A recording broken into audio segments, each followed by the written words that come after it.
Chapter 86. Leaving Ning Hai. Chapter 86. Leaving Ning Hai. When Yimo had woken up, it was already 1 a.m. This time was perfect for him to leave Ning Hai. He looked at Yun Bing. He didn't know when she came into his arms again. She still had a small smile on the corner of her lips. Her face was also slightly red. He didn't know what sort of good dream she was having. Although in Yimo's impression before, Yun Bing was a cold and heartless woman, after Yimo had lived with her for a couple of days, her impression of her had some change, and even though she was almost 30, Yimo felt she wasn't even as mature as Su Wei. She completely used her cold face to conceal her true nature. In the depth of her heart, she was still like an unmarried young girl who yearned for warmth and protection. This could be seen from how she would go into his arms every time she slept. Yun Bing didn't wear her clothes and slept like last night, with only a nightgown. However, she held Yimo's arms, which pressed onto the two balls in front her chest, revealing half a globe of shocking whiteness. He could even see the red bean-like, since she didn't even wear bras. Although Yimo hadn't had the adult experience yet, it didn't mean he didn't understand it. He just felt his mouth was getting drier the more he looked at her. Yimo could hardly connect the woman sleeping beside him with that cold teacher, since one was so understanding, while the other was so cold. Yimo sighed. Perhaps this was her way of protecting herself. He carefully removed Yun Bing's hand and covered her with the blanket. Then, Yimo got off the bed. He thought a while, then took out a pen and some paper and left her a simple letter. Afterward, he put on his clothes and his bag before jumping out straight from the balcony. Although Yun Bing was living on the 4th floor, Yimo could jump to the balcony on the 2nd story first before jumping from there. Soon, he disappeared into the dark night. Although there were barricades everywhere in Ning Hai, it wasn't much trouble for Yimo as he didn't need to ride a vehicle. His cloud shadow step wouldn't be slower than cars, and on the contrary, he was even agiler. After 2 hours, it was already 3 a.m. now. Yimo had left Ning Hai far behind. Yimo thought again and again and was certain his identity had been exposed, but now, he didn't have any way of forging a new identity. He could use the one Wen Dong helped make for him, but the name on there was also Yimo, which definitely would attract too much attention. Sigh, if only he had changed his name before. Yimo stood at a 3-way intersection as he wanted to stop a vehicle. No matter where he went, it was best to get as far as possible. He wouldn't be able to handle it if he kept using his cloud shadow step. However, the cars coming and going on the road weren't much. Only a few cargo trucks passed occasionally. Although Yimo tried to get them to stop for a long time, none of them did. A car that didn't have a clearly visible brand drove toward Yimo quite fast.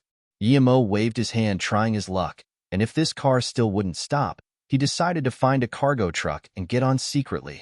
What surprised Yimo was that this car actually stopped. Just when Yimo was prepared to go up and thank them, he heard a female voice in the car say, "Shuiming, why would you stop the car for a stranger in the middle of the night? Besides, we're already being pursued ourselves. What if he's also someone from Yellow? Dandan, who doesn't encounter troubles outside? We also have this car because someone else helped us. Besides, we only came here for half a day after getting this car. Yellow couldn't possibly know, so how can he be one of them? Plus, he's by himself. Do you not trust your man?" This time it was a man's voice. He appeared to be already 30 or so, and at this moment, Yimo had already walked up to the car. The man looked at him and said, "Come on in, friend. Open the door." The woman rolled her eyes and didn't say anything anymore. Although the man and woman only spoke a few sentences, he already made out the approximate situation. These two also got into conflict with someone and were on the run, just like him, but fortunately, this man was warm-hearted. They were amidst trouble themselves, but he was still willing to help others. Immediately, Yimo had a good impression of him. "I'm Wu Shuiming. This is my girlfriend, Yu Miaodong. Where do you want to go, friend?" Wu Shuiming immediately introduced as Yimo got on the car. Yimo saluted with his fists and said, "I'm Yimo. I don't have a specific place I want to go. I just want to take a ride for a while." He was grateful toward Wu Shuiming and didn't hide his name. Originally, that woman saw Yimo seemed quiet and weak, so she felt safe. But hearing his words now, she immediately became vigilant. A person stopped their car but didn't have a clear idea of where he wanted to go to. This didn't sound right at all. Hearing Yi Mo's words, Wu Shuiming studied Yi Mo in surprise. No matter how he looked, Yi Mo didn't seem like someone who could threaten him. Yi Mo could tell that these two people were suspicious of him. He didn't intend to hide, besides they were also on the run. So he smiled bitterly and said, "It's because I offended someone rather significant, so I ran out during the night. I just want to get as far away as possible. As long as you take me to a distant place and drop me off before dawn, I would be very grateful." Hearing Yi Mo's words, Wu Shuiming understood immediately. The power of the world was always grasped in the hands of the minority. Some insignificant people who offend the significant people had no other way but to run. Although they were also on the run, he had some sympathy for Yi Mo. He only nodded and spoke no more. He just started the car and left rapidly. Yi Mo sat on the back seat. He could feel that Wu Shuiming practiced martial arts, but compared to him, Wu Shuiming could only be called average. Perhaps a little better than Feng Weicheng, but better to a limit. However, he had no idea what the yellow was. This woman did seem to be pleasing to the eye. A fitting dress covered her body, showcasing all of her curves, and she had some light makeup on her face, making her seem exquisite but not vulgar. At this moment, she was on the seat beside the driver. However, her eyes were constantly on Wu Shuiming, and obviously, he was very important to her. Wu Shuiming, with his thick eyebrows, looked very bulky and had the allure of a soldier. At least, Yi Mo was sure that he was a soldier, or had been before, because he could feel a kind of aura similar to that of the soldier he had saved in the forest, Guoqi. However, he also had a fierce killer's chi on him, which was something Guoqi didn't have. It meant that after he had left the army, he wasn't only doing the ordinary occupation. Who did Brother Yi offend? Wu Shuiming felt the atmosphere in the car was tense and asked. Someone with quite the status. Unfortunately, I offended this person, and I have no choice but to run. Luckily, I met Brother Wu. Although Yi Mo had a good impression of Wu Shuiming, they still just met each other. He didn't need to tell him everything. Sigh. This society. Wu Shuiming sighed and didn't continue talking. After a while, he spoke again. I'm going to Mangjiang so I can drop you off there. What do you think? Mangjiang is close to the sea in Hong Kong. You can find your way to Hong Kong or other places easily from there. Yi Mo nodded and said, Okay, Mangjiang is fine. Thank you, Brother Wu. Wu Shuiming smiled. Troubles are unavoidable when you're outside. I can only help you with this. You have to depend on yourself for the rest. Chapter 87. Being Followed. Chapter 87. Being Followed. Ring ring. It was Yu Miaodan's phone. She picked it up, but no one spoke. Just when she was confused, Wu Shuiming's face suddenly changed. He immediately said, Quick, turn it off. Quick. Yu Miaodan closed her phone confusingly and looked at Wu Shuiming. What's wrong, Shuiming? We were probably geolocated by these people. I think it would take no longer than 2 minutes before they find out where we are. Wu Shuiming's face looked bad. Huh. Then what do we do? But I just switched to a new number, and nobody knew. How did they know? Yu Miaodan had a face full of worry and was pale. Yi Mo could tell from Yu Miaodan's face that the people they offended were very powerful. Otherwise, they wouldn't be this scared. Before you got your new number, you called Daishan. It was probably revealed from her. Wu Shuiming's face didn't look good, but he had calmed down already. How is that possible? Daishan is like my sister. Why would she do something like that? Yu Miaodan's face was full of disbelief. There's nothing that's impossible in this world.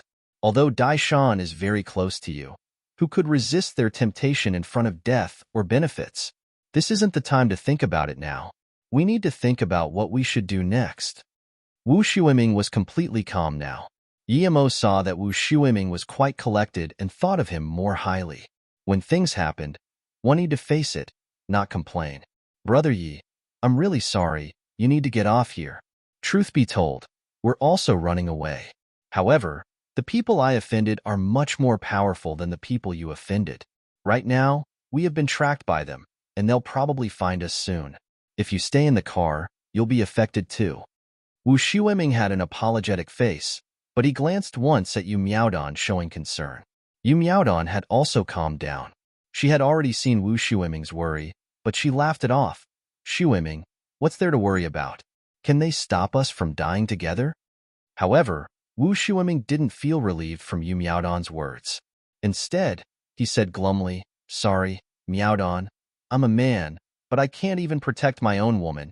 After speaking, Wu Shuiming had stopped the car, and Yimo knew what he had meant by that. He wanted him to get off the car. For Yimo, it was the best for him to get off here. He already had enough troubles and didn't expect that a random ride he took would have as much trouble as he had. However, if he got off here, his heart wouldn't be able to rest. He wasn't some heartless person. When he needed help, he waved his hand, and they helped him. So now when the same people who helped him were in trouble, he couldn't just pat his butt and leave. Regardless, Yimo felt this was unacceptable. Seeing Yimo frowned but still not get off the car, Wu Shuiming quickly told him, "Brother Yi, hurry up and get off the car. The power I offended is too great. Perhaps it won't be long before they catch up to us. They might even stop us ahead." Yimo smiled and said, "Although I don't know what sort of person Brother Wu offended, I really want to stay and help you. After all, you helped me before. If I don't help you, that can't be acceptable no matter what. I think that with one extra person, it's one more share of power. I hope Brother Wu won't mind." Wu Shuiming looked at Yimo and sighed. "I finally understand now why you would offend the local authorities there. With your personality, it would be a miracle if you didn't offend them. But I really admire your character, and it's a pity that I can't share a drink with you. Brother Yi, the people I offended aren't ordinary people, and they definitely can't compare with a small local authority you offended. You don't understand the complications, and I won't bother to explain. Quickly get off the car." Seeing Wu Shuiming insist, Yimo had no choice and said, "In that case, Brother Wu, which is the next city?" "Jemu Town. It's a small town. Although it's only 20 minutes drive, it takes slightly longer by foot." Wu Shuiming thought Yimo wanted to walk to the small town and rest. Thus, he introduced it quickly. "Okay, then you can just drop me off there.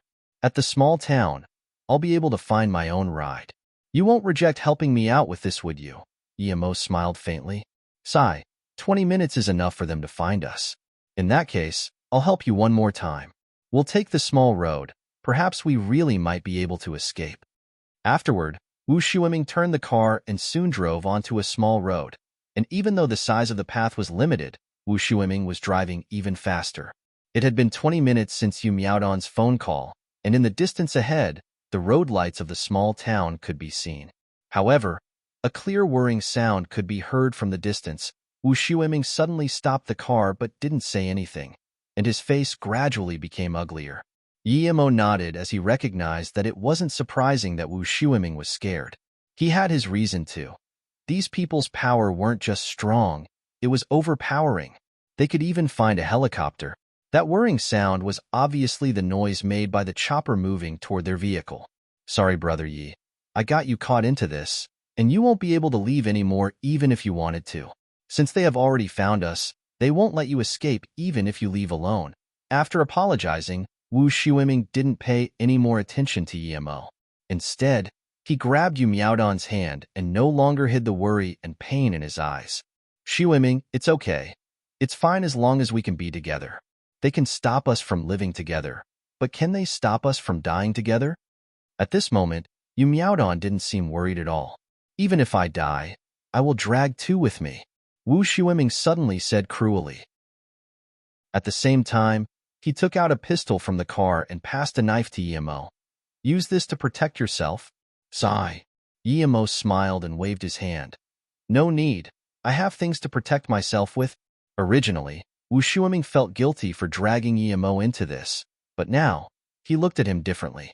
The enemy had mobilized a helicopter, and there was no way Yimo hadn't realized how strong the enemy was by now, yet he was still very calm.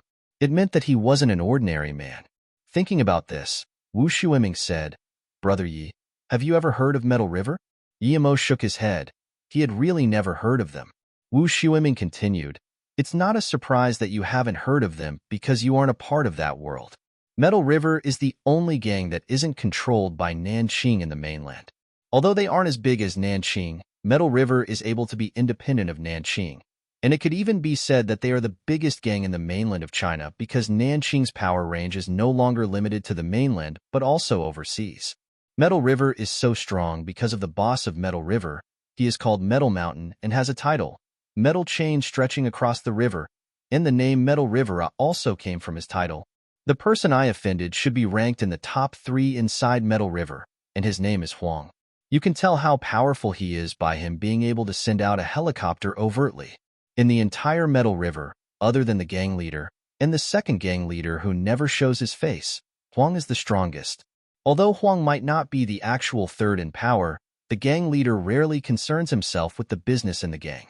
Most of the things are managed by Huang himself, so he has a lot of power. Although Wu Shuiming didn't continue talking, Yimo had already understood the gist of it. Offending Huang meant offending an incredibly powerful boss of a gang. No wonder, he didn't have much fighting will. In this situation, he would at most be able to drag a few with him to his death. Chapter 88. Perhaps they came to give us the helicopter. Chapter 88. Perhaps they came to give us the helicopter. Actually, the thing is, I'm also from Metal River. Brother Metal Mountain is very kind to me and also has high hopes for me. He even wanted me to take Huang's position. Besides, Huang is also interested in Miaodong, but since she had followed me instead, Huang already wanted to kill me. However, if I was really killed by Huang, Brother Metal Mountain definitely wouldn't blame him, since if you want to live the gang life, you will need to have the resolve to live this dangerously. Now that I think of it, I suspect that Brother Metal Mountain intentionally said that in front of everyone while he was drunk to test me and see if I could survive Huang's scheme. If I died, it would have meant that I didn't fulfill the prerequisite to that position, and I wouldn't blame him for this. Since I was the one to chose this path, I should have the resolve of living like this. Wu Shuiming seemed to try to ease Yu Miaodong's worry and tried to explain the situation to Yimo as to find something to talk about. However, he had his eyes set on the helicopter that descended in the open ground not far away. Yimo sighed as he really couldn't understand what Wu Shuiming was thinking. He was actually willing to be used as a pawn. If it had been him, he definitely wouldn't be willing to be manipulated by that Metal Mountain, even if it meant that he would take over Huang's position if he won. In Yimo's eyes, Wu Shuiming's character wasn't suitable for gangs and mafias. Brother Yi, I beg of you. Later, I will hold them there, and not let this helicopter fly while you take Miaodong away. I don't want Miaodong to be in the hands of that Huang animal. Wu Shuiming implored Yimo. Hearing Wu Shuiming's words, Yu Miaodong suddenly grabbed his hand and retorted, "No, Shuiming. Even if it's in death, I won't leave you this time." Yimo also shook his head and said, "Brother Wu, it might not even be possible anyway. Look, the moonlight was beautiful, and they could see clearly that 5 people had descended from the helicopter. One man had an assault rifle while the others 4 had submachine guns. Not only so, but they all had bulletproof helmets." Seeing this, Wu Shuiming's eyes also dimmed. He knew that he wouldn't be able to get away no matter what. However, Yimo didn't mind the guns in these people's hands. There were only 5 people. He wasn't worried at all. What he cared about was that helicopter. He thought that if he had a helicopter, he would be able to go far away immediately. He turned and looked at Wu Shuiming, whose face changed rapidly. "Brother Wu, don't worry. We'll see once they come over. Perhaps they came to give us the helicopter." Although he didn't understand why Yimo would be joking in this situation, Wu Shuiming still nodded. He only had 4 bullets in his pistol anyway, and if he needed to save 2 for suicide, he only had 2 bullets for 5 men, but these 2 probably wouldn't be much use anyways. As they spoke, the 5 had rapidly charged in front of them and surrounded the car. Yimo slowly opened the car and got off first. However, he kept his spirit sense on the 5 people. If someone tried to move his finger to pull the trigger, he would kill him immediately. The reason he hadn't killed them by now was only because he couldn't pilot the helicopter, so he needed to keep the pilot alive. Seeing Yimo get off the car, Wu Shuiming sighed as he also pulled Yu Miaodong's hand and got off the car. "Brother White Shark, there's an extra person. What do we do?" They apparently hadn't expected an additional person and were puzzled. "Take away Wu and Yu and take care of the extra person," the leading man said. At this moment, Yimo opened his mouth. "Don't talk about killing this quickly. First, which one of you here is a helicopter pilot?" Hearing Yimo's words, the leading man, White Shark, stopped the man who was about to fire. "I am." "Why did you ask?" "Oh, I want to save that person's life. As Emo finished his words, a few gusts of wind brushed past the four-man's eyes as four nails accurately pierced their throat. These common thugs weren't a threat at all to him, even with guns in their hands. Ugh. Arg. After a few sounds, the four gunmen wanted to cover their throats but realized that they didn't even have the strength to raise their hands. In the blink of an eye, the four collapsed, lifeless. White Shark looked at this shocking scene and, before he even came to his sense, the AK-47 in his hand was grabbed by the young man who had just spoken. You. At this moment, Wu Shuiming finally reacted as he looked at Emo in shock. He didn't think that someone who stopped him on the road would be so terrifying. Immediately, light shone out of Wu Shuiming's eyes as he realized that Emo was a master, definitely one of the legendary master. Who are you? How dare you interfere with the business of Metal River? You, speaking to there, he suddenly realized that the youth in front of him not only interfered with the matter of Metal River, but he had also killed the people of Metal River. At this moment, Yu Miaodong also realized how strong Emo was, and was in no less surprise than Wu Shuiming. Emo turned around and said to Wu Shuiming, who was still in shock, "Brother Wu, you guys go into the helicopter first. I'll clean up here." Wu Shuiming also knew now wasn't the time to ask questions, so he quickly held Yu Miaodong and went toward the helicopter. The shock in his heart still hadn't calmed down. Seeing Wu Shuiming and his woman go toward the helicopter, Emo looked at White Shark and said, "Dump these few people in the car and set it on fire. I will count to 10. If you still haven't done it by then, you will join them in the car." This time, White Shark reacted quickly to Emo's words. He had already completely understood what sort of person he was facing. Someone who could kill without blinking more easily than them. Anyway, this wasn't the first time he had burned a car. Thus, he immediately dragged the four bodies with his quickest speed into the car and ripped off a piece of fabric that he imbued with gasoline before setting the car on fire. "Pick up the guns on the ground and get on the chopper," Emo said coldly. Hearing that Emo wanted him to grab the guns, White Shark immediately rejoiced in his heart. This man actually allowed him to pick up the gun. "Do you believe that before you could pull the trigger, I can kill you 100 times? Emo seemed to know what White Shark was thinking, and his words froze White Shark in his tracks. In the end, he picked up the guns and didn't dare to play any tricks. Just as Emo and White Shark came to the helicopter, the car exploded, making a lot of noises. Fortunately, this place was still quite far from the town, and although the sound of the explosion was loud, no one came. Inside the helicopter, Wu Shuiming and Yu Miaodong had already sat down, and the two were looking at Emo differently now. However, what shocked Emo was that Wu Shuiming was seated in the pilot's cockpit, so he asked, "Brother Wu, you know how to pilot a chopper?" Wu Shuiming nodded. "Yes, I'm not too comfortable with this person driving. I had flown a helicopter before in the army." "In that case, you are useless." Emo looked at White Shark and said coldly. White Shark saw the situation and immediately realized that Emo wanted to get rid of him, so he quickly said, "Don't kill me. I can still help you." "Oh, we'll see. Come in then."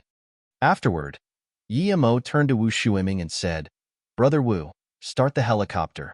"Okay, where do we go now?" Wu Shuiming saw that Emo had come inside and flown the helicopter into the sky. Emo thought for a moment and asked, "If Huang dies, does that mean you no longer have to run?" "If Huang dies, of course, I don't have to run anymore. The one who wants to kill me is only Huang, not..." Wu Shuiming suddenly stopped talking and looked at Emo. He stuttered, "Brother Yi, you don't mean..." Emo smiled and said, "Well, we were fated to meet. I am going to help you kill Huang. Besides, I still have some things I need your help with." He was going to help Wu Shuiming kill Huang because firstly, he felt that Wu Shuiming was a good person to him, and secondly, if Wu Shuiming had the power of Metal River, it would help him in his escape. "Master, if you want to kill Huang, I can help you," White Shark suddenly said. Emo looked coldly at White Shark, whose reaction was quite fast. The only reason he had kept him alive was because he had planned to use him to kill Huang anyway. Chapter 89. Fighting for Power. Chapter 89. Fighting for Power. Seeing that Emo's eyes were cold, White Shark quickly said, "Huang is still waiting for the results.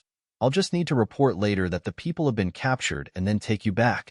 Yimo wanted to hear these words. He turned to Wu Shuiming. Brother Wu, give the helicopter to him. I'll watch him.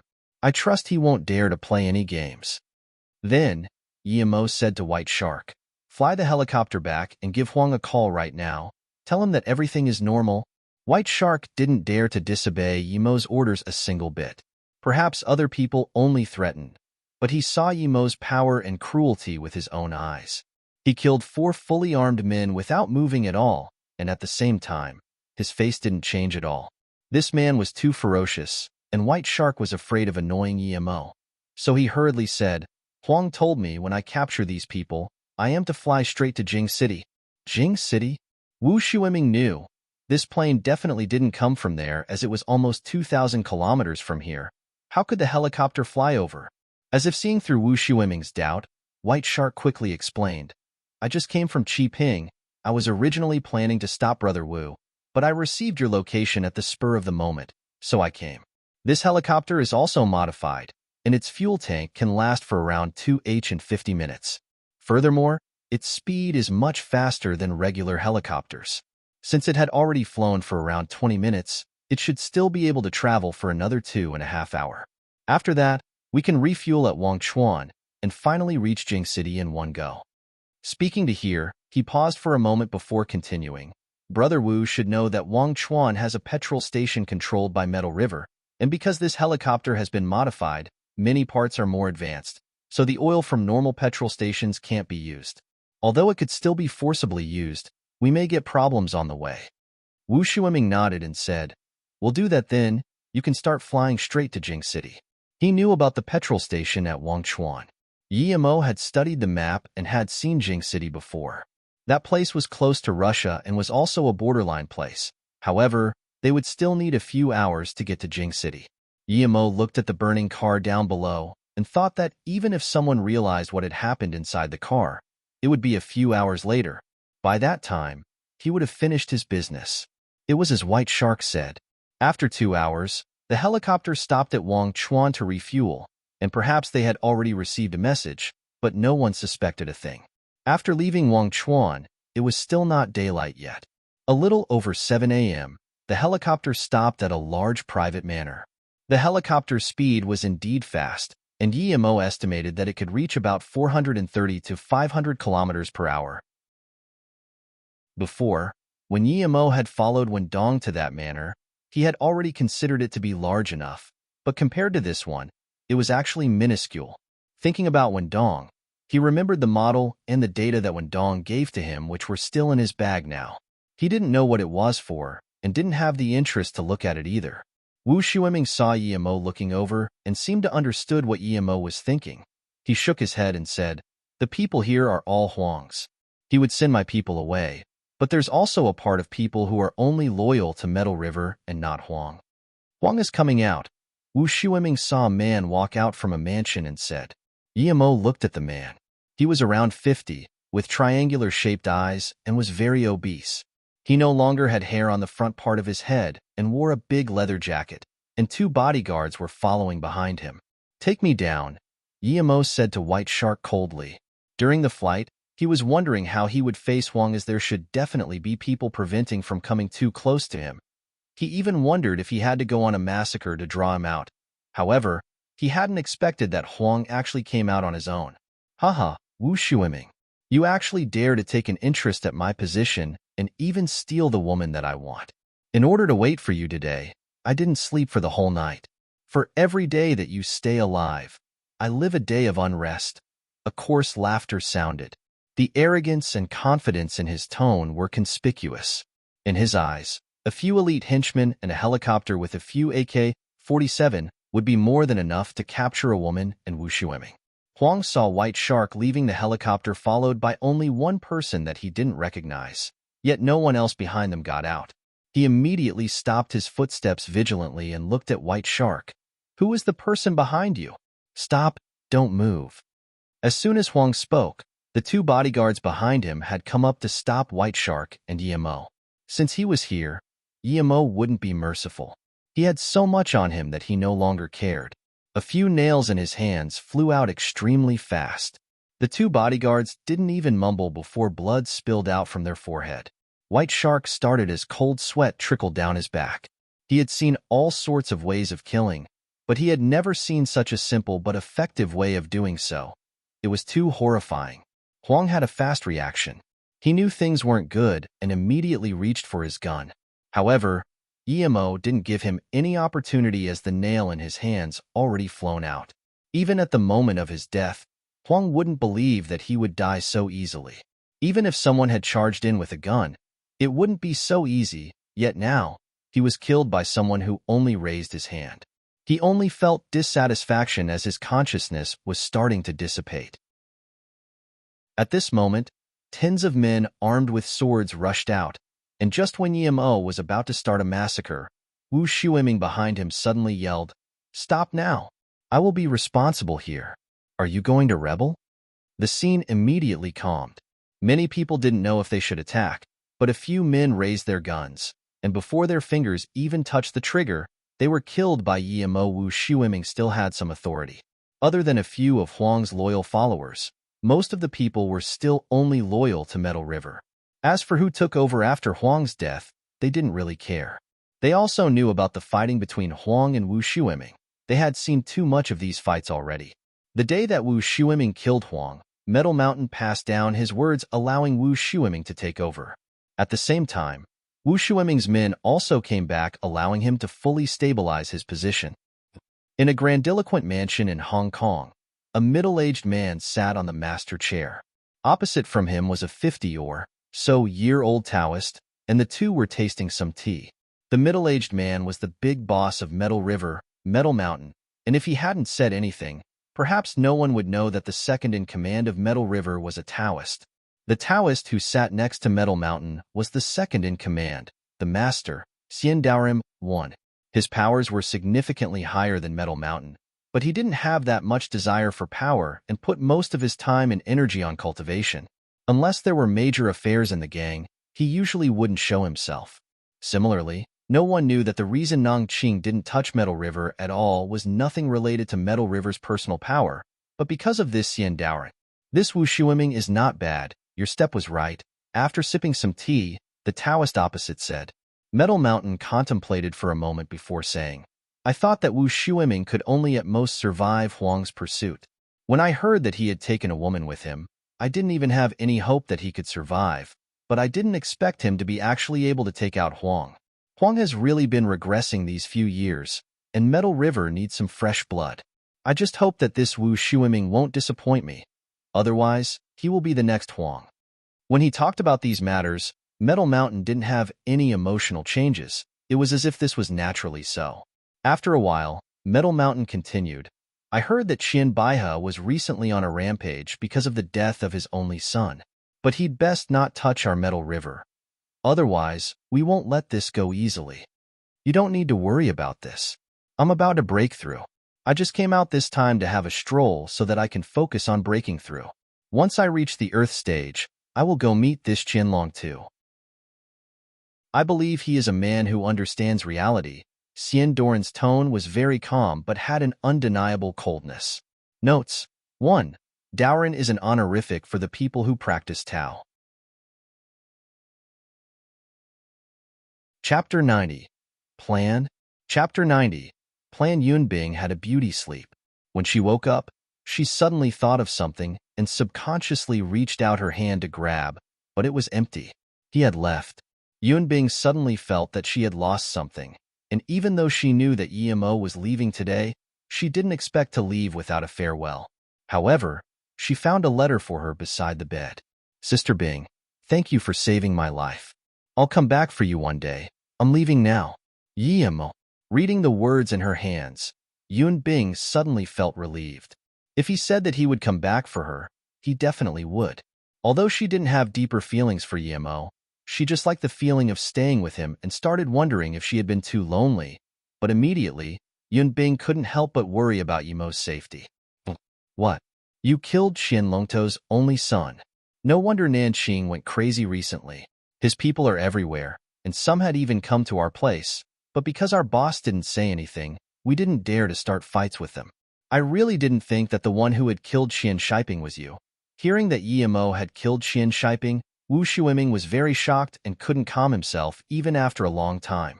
Wu Shuiming was elated after taking control of Huang's position and especially about being able to live forever with Yu Miaodan.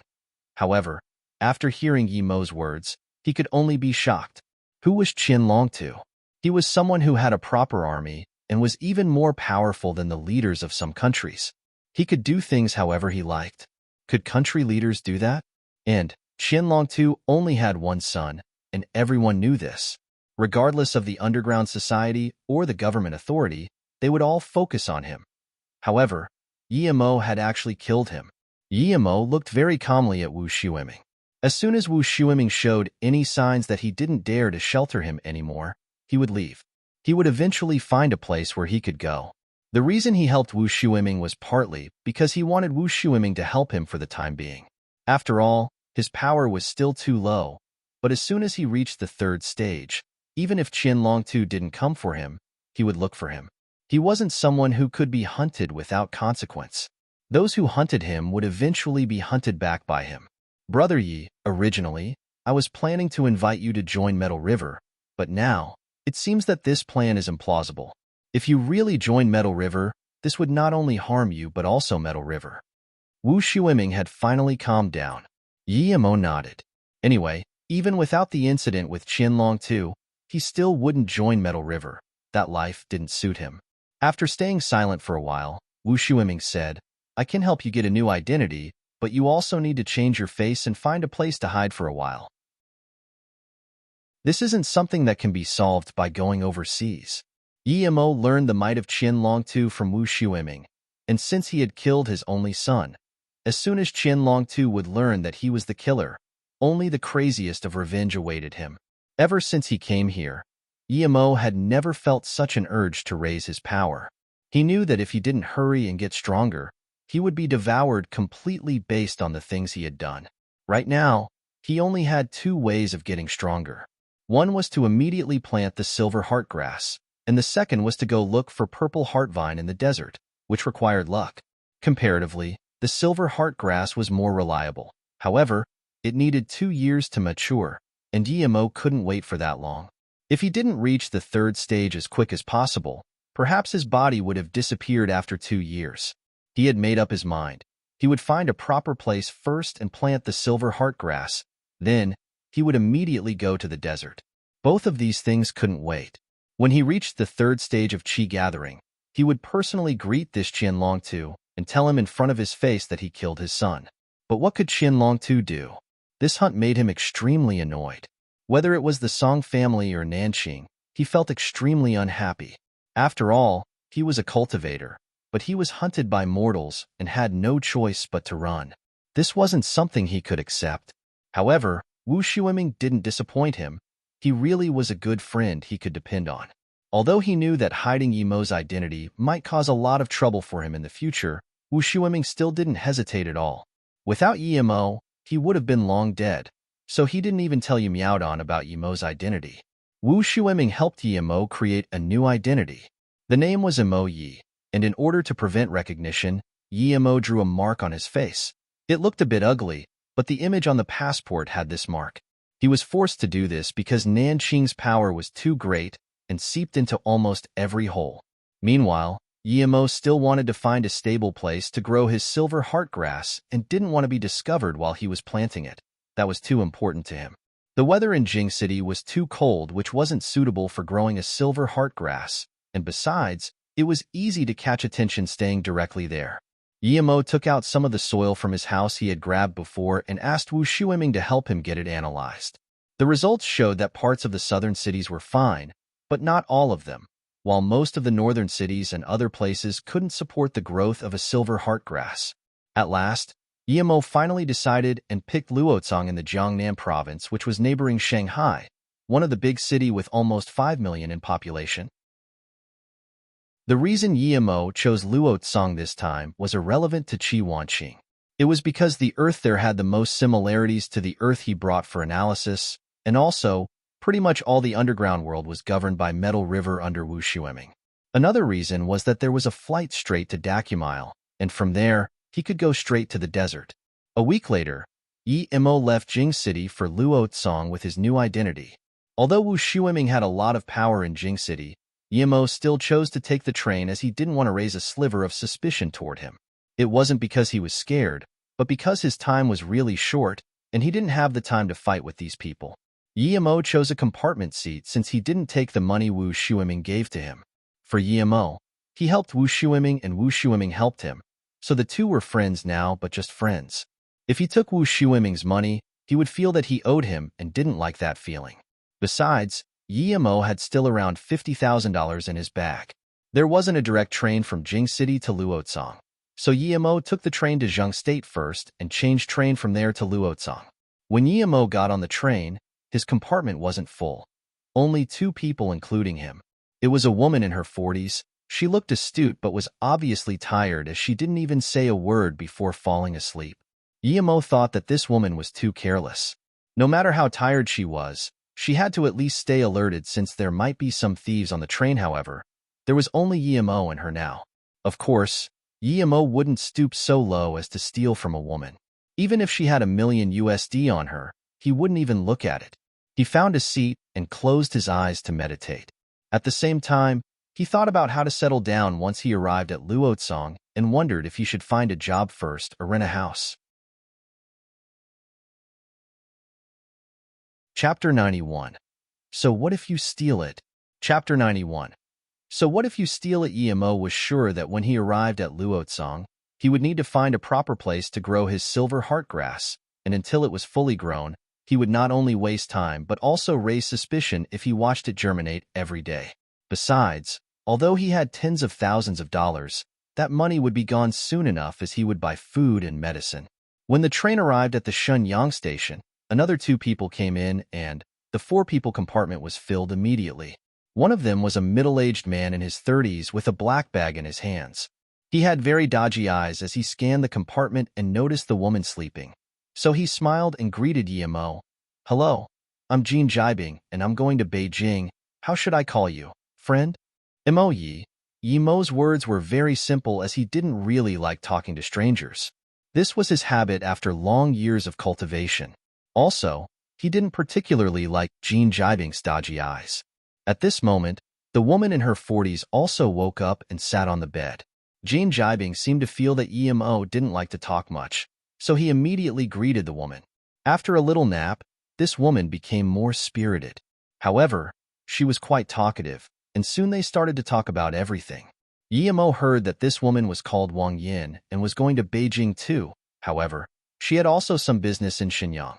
He was no longer interested in their conversation and looked at the other person who came. This was a young man in his 20s who was wearing very ordinary clothes. He even had a few patches on his pants, meaning that his economic condition wasn't too good. Yi-mo didn't know why he would buy a bed ticket. However, this youth seemed scared of something, and once he came in, he went to his bed and no longer talked. He just clutched his bag tightly. Seeing his vigilant attitude, Yi-mo thought that he was more experienced than that woman in her 40s. "Little brother, do you have gold in your bag?" "Haha, I see you're very alert." "It's okay, we're all strangers, but you just need to be careful. There is no need to hug your bag this tightly." Jin Jibing talked with the woman for a while and suddenly looked at that innocent youth, joking with him. No gold, just some tools to cure illness." This innocent youth didn't seem to expect that someone would talk to him and immediately stuttered. "Oh, I didn't know you were a doctor. Excuse my rudeness before. What's your surname?" Seeing the youth's anxiety, Jin Jibing asked once again. However, his tone wasn't contemptuous. "I'm Yu-eru. My medical skills were passed down from my ancestors." The anxiousness in Yu-eru's tone was still obvious, showing that it was his first time leaving his home.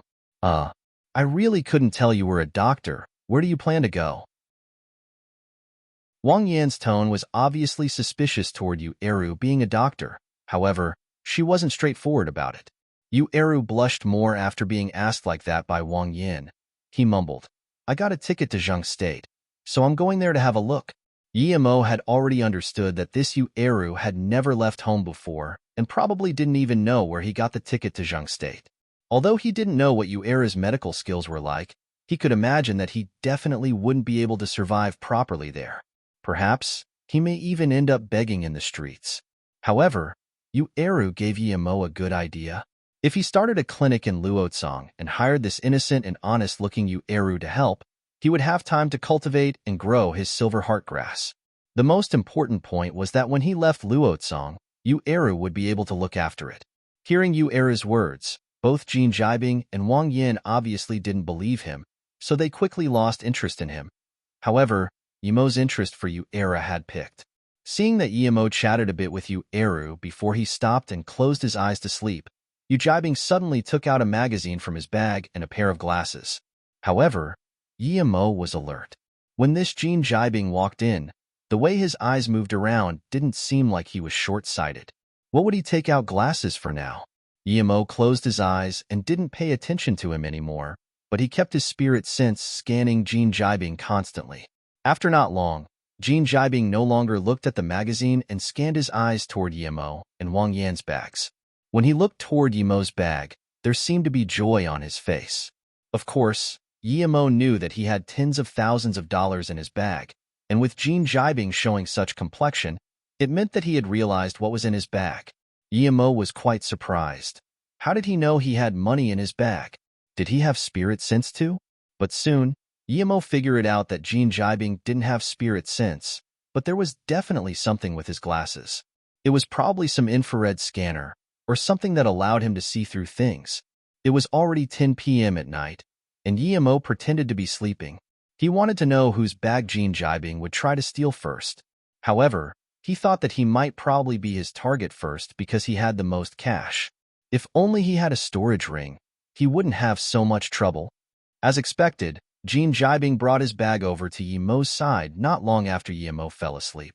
He reached out his hand and opened his bag, stuffing all the cash inside his bag.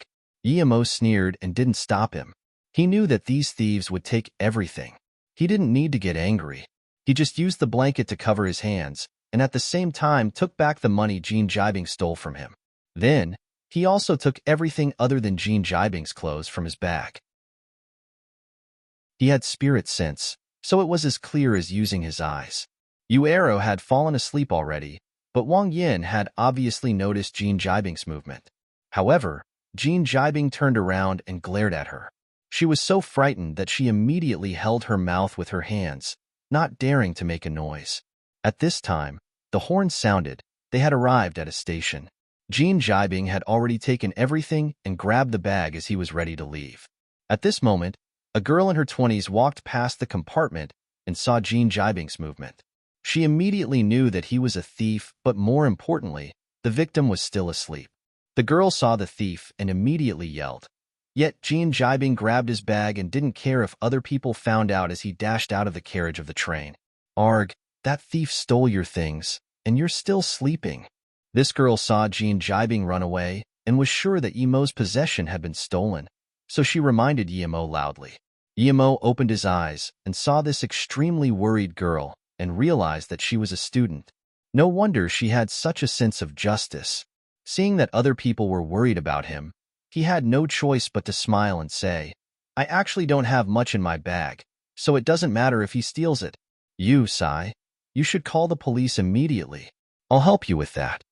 This girl was really warm-hearted. Yemo thought that the people he didn't want to deal with the most now was the police, so he quickly waved his hand. Don't mind about this, I really don't have much. There's no need to call the police, but still, thank you. This girl saw that Yemo really didn't want to call the police, so she shook her head helplessly and crossed the carriage. Seeing this girl leave, Yemo immediately stuffed everything in the bag. Originally, he had $50,000, but now he had $20,000 extra. Other than this, there were also some miscellaneous things and a large stack of identity documents. Yemo stuffed them all in his bag. Although she didn't see Yemo steal everything back, Wang Yin saw with her own eyes Jin Jibing take a few notes from Yemo's bag. But this young man said there wasn't anything in his bag. Obviously, he didn't believe that he had his things stolen, and she couldn't help but shake her head. Chapter 92. On the train. Chapter 92. On the train, although Eru was very vigilant before, he was sleeping like a log now and didn't even realize what had happened. As though she was feeling guilty for Yemo, Wang Yin actually gave him $200 and said, Brother, I know you had your money stolen before. This 200 is not much, but at least you can save it for an emergency. Yemo looked at this Wang Yin in surprise. She actually felt guilty for what happened before and still had some conscience. At this moment, Yu Eru also woke up. He looked at Yemo, and Wang Yin obviously not knowing what was going on. Yemo pushed the money back and smiled. No need. I have money. I don't need yours. Wang Yin didn't expect Yemo to reject her offer.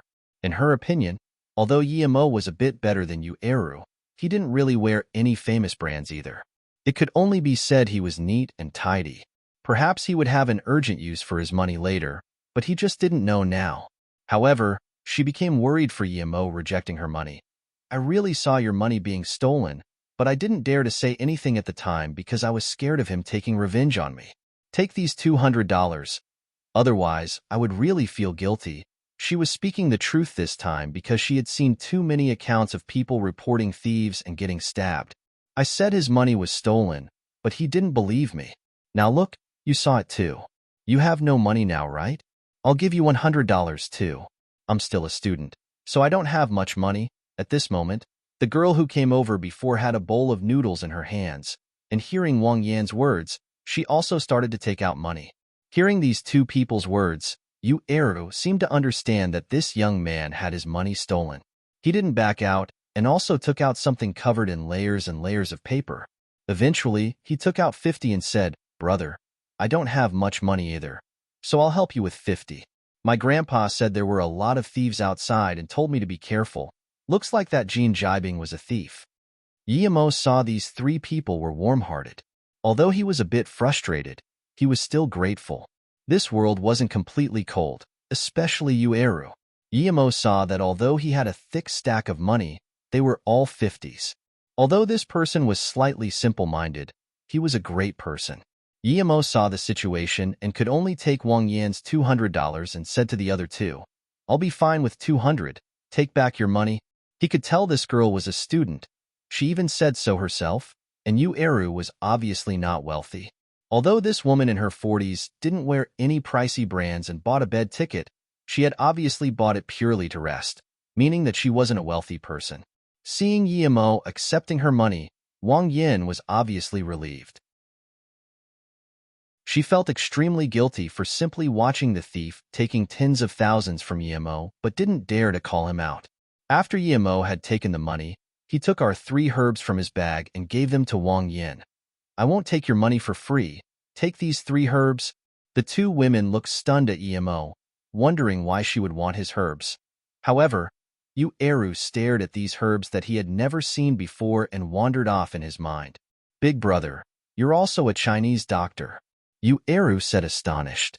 Yemo shook his head. "I'm not really a Chinese doctor. I just have some understanding of herbs and like to collect them." At this moment, Wang Yin reacted and quickly pushed the herbs away. "Big brother, I don't have any use for these things. Take them back." Yemo smiled. "Other people might not have a use for these 3 herbs, but you do? Why?" the girl asked astonished. She had already been confused when Yemo gave the 3 herbs to Wang Yin, but now she was even more confused when Yemo said this. Seeing that another person asked the question for her, Wang Yin didn't talk and wanted to see how Yemo would answer. "Because you still don't have children, you should know your condition better than anyone else. Take back these herbs and boil them 3 times. Remember not to add anything else, just these 3. It would be best if you drink the crumbs too, then you would be fine." Yemo could tell that Wang Yin had some problems with her body. Not only was she not able to give birth, but in the long run, she would barely be able to live for another 20 years at most. He found these herbs in the borderline of Vietnam and still had some remaining. Normal people wouldn't know its use because these 3 had to be consumed at the same time. To be honest, he was missing a herb that replenished the essence of the body, but Yemo saw that Wang Yan's body was quite sturdy, so although she may suffer a little, it shouldn't be a problem. However, before she could drink this, he still needed to use his qi to help wash her meridians. You really can tell that I have." Wang Yin took the 3 herbs excitedly with her hands shaking. Suddenly, she bowed down many times to Yemo but still couldn't say anything. She had been married more than 10 years, but just wasn't able to conceive a child. Not only was his mother-in-law's family looking down on her, but even her neighbors were insulting her. Even though she had looked at many places and spent a lot of money, she still couldn't solve the problem. And although her husband still loved her, she didn't feel good herself. The frustrated Wang Yin spent all her time on business running day and night tirelessly. Now that someone said her disease could be cured so simply, how could she not be happy? She was so excited that she couldn't talk anymore. She was already 39, and after another 2 years, she would truly start to feel hopeless. But soon she reacted and took out a card from her bag. This is a bank card, there aren't much inside, but it's my way to thank you. The password. Yimo couldn't say anything, so he stopped the conversation. Keep the card, I have enough money. Besides, how do you know that I'm not trying to cheat you? Then, Yimo with extreme speed grabbed Wang Yan's wrist and helped her unlock her meridians without anybody noticing. At this moment, Wang Yan still hadn't realized what was happening, so she just took back the card and suddenly thought, yeah, what if he's a fraud? But then, why would he say it out loud? However, the frauds nowadays have a lot of tricks, and some even pretend to be generous. Who knows? After thinking for a while, Wang Yan took back the card. Big brother, how about you leave your number with me? If this can really cure my condition, I must repay you. Yimo waved his hand. I don't have a phone, and there's no need for repayment. Furthermore, since you have already paid for these 3 herbs, there's no need for anything else. Big brother, your medical skills are so great. You don't even need to check her meridians, and you could tell her condition. Even my grandpa isn't as skilled as you. Yuera suddenly said. Yimo said, Error, you are a Chinese doctor, and I think that you're quite a good person. Would you like to pursue a career with me in Luotsong? I plan to open a clinic, and if you want you can help me out. Of course I do. I don't have any good place to go anyway. Seeing that Yimo invited him, the lost Yu Eru agreed without hesitation. At this moment, Wang Yin also calmed down. She looked at Yimo and then at Yu Eru, but couldn't be sure if Yimo was a fraud. However, Yimo helped her before. So although she didn't know if these few herbs were real, she couldn't say much. The girl saw that Yimo was a doctor as well and admired him. Now that Yimo said he was going Luotsong, she immediately said, I'm also going to Luotsong. We can go together then. Wait, I'll carry my stuff here. Fine. We can help each other with more people. Yimo didn't mind this girl taking the train with them. Although this girl wasn't very pretty, she had a good heart, and she looked decent too. Besides, she had wanted to help Yimo before. I'll help you carry things. Yueru was a very gentle person, and now that they were familiar with each other, he actually just left his bag on the bed and was going to help the girl carry her things. Just then, he had said that his grandpa told him that there were a lot of thieves outside, yet now just after one conversation, he was already very trustful toward Yimo. Yimo nodded and said, just go, I'll look after your stuff. However, Wang Yin looked complicatedly at the 3 and went back to her bed. She didn't talk anymore but was contemplating whether she should boil the herbs Yimo gave her or not. Soon, the girl moved her stuff over. It was just a case and a bag. This girl was very talkative and enjoyed a conversation with Yimo and Yu Eru. However, Wang Yin didn't talk much, as if something was on her heart. From their conversation, Yimo learned that this girl was still studying in Luotsong at the Jiangnan Medical University. Her name was Yang Yi. She was in her 3rd year and was specializing in practical medicine. The 3 enjoyed a good conversation and soon, the train had reached Beijing. Wang Yin bid the 3 farewell and quickly got off the train. After the train had arrived at Zheng State, the 3 got off the train and changed their train to Luotsong. However, believing that Yimo had lost all his money, Yang Yi insisted on buying a ticket for Yimo. In the end, Yimo had no choice but to take out a stack of 10,000 telling her that his money wasn't stolen. Only then did Yang Yi back down. There weren't any accidents when buying the tickets, and the 3 only used about half an hour time to get on the train from Zheng State to Luotsong. This time, there were no beds but only chairs, and Yu Era had insisted on paying his own ticket, so Yimo didn't stop him. Brother Imo, I heard that you need some certificate to practice medicine in the big cities. If we start a clinic in Luotsong, will we be checked?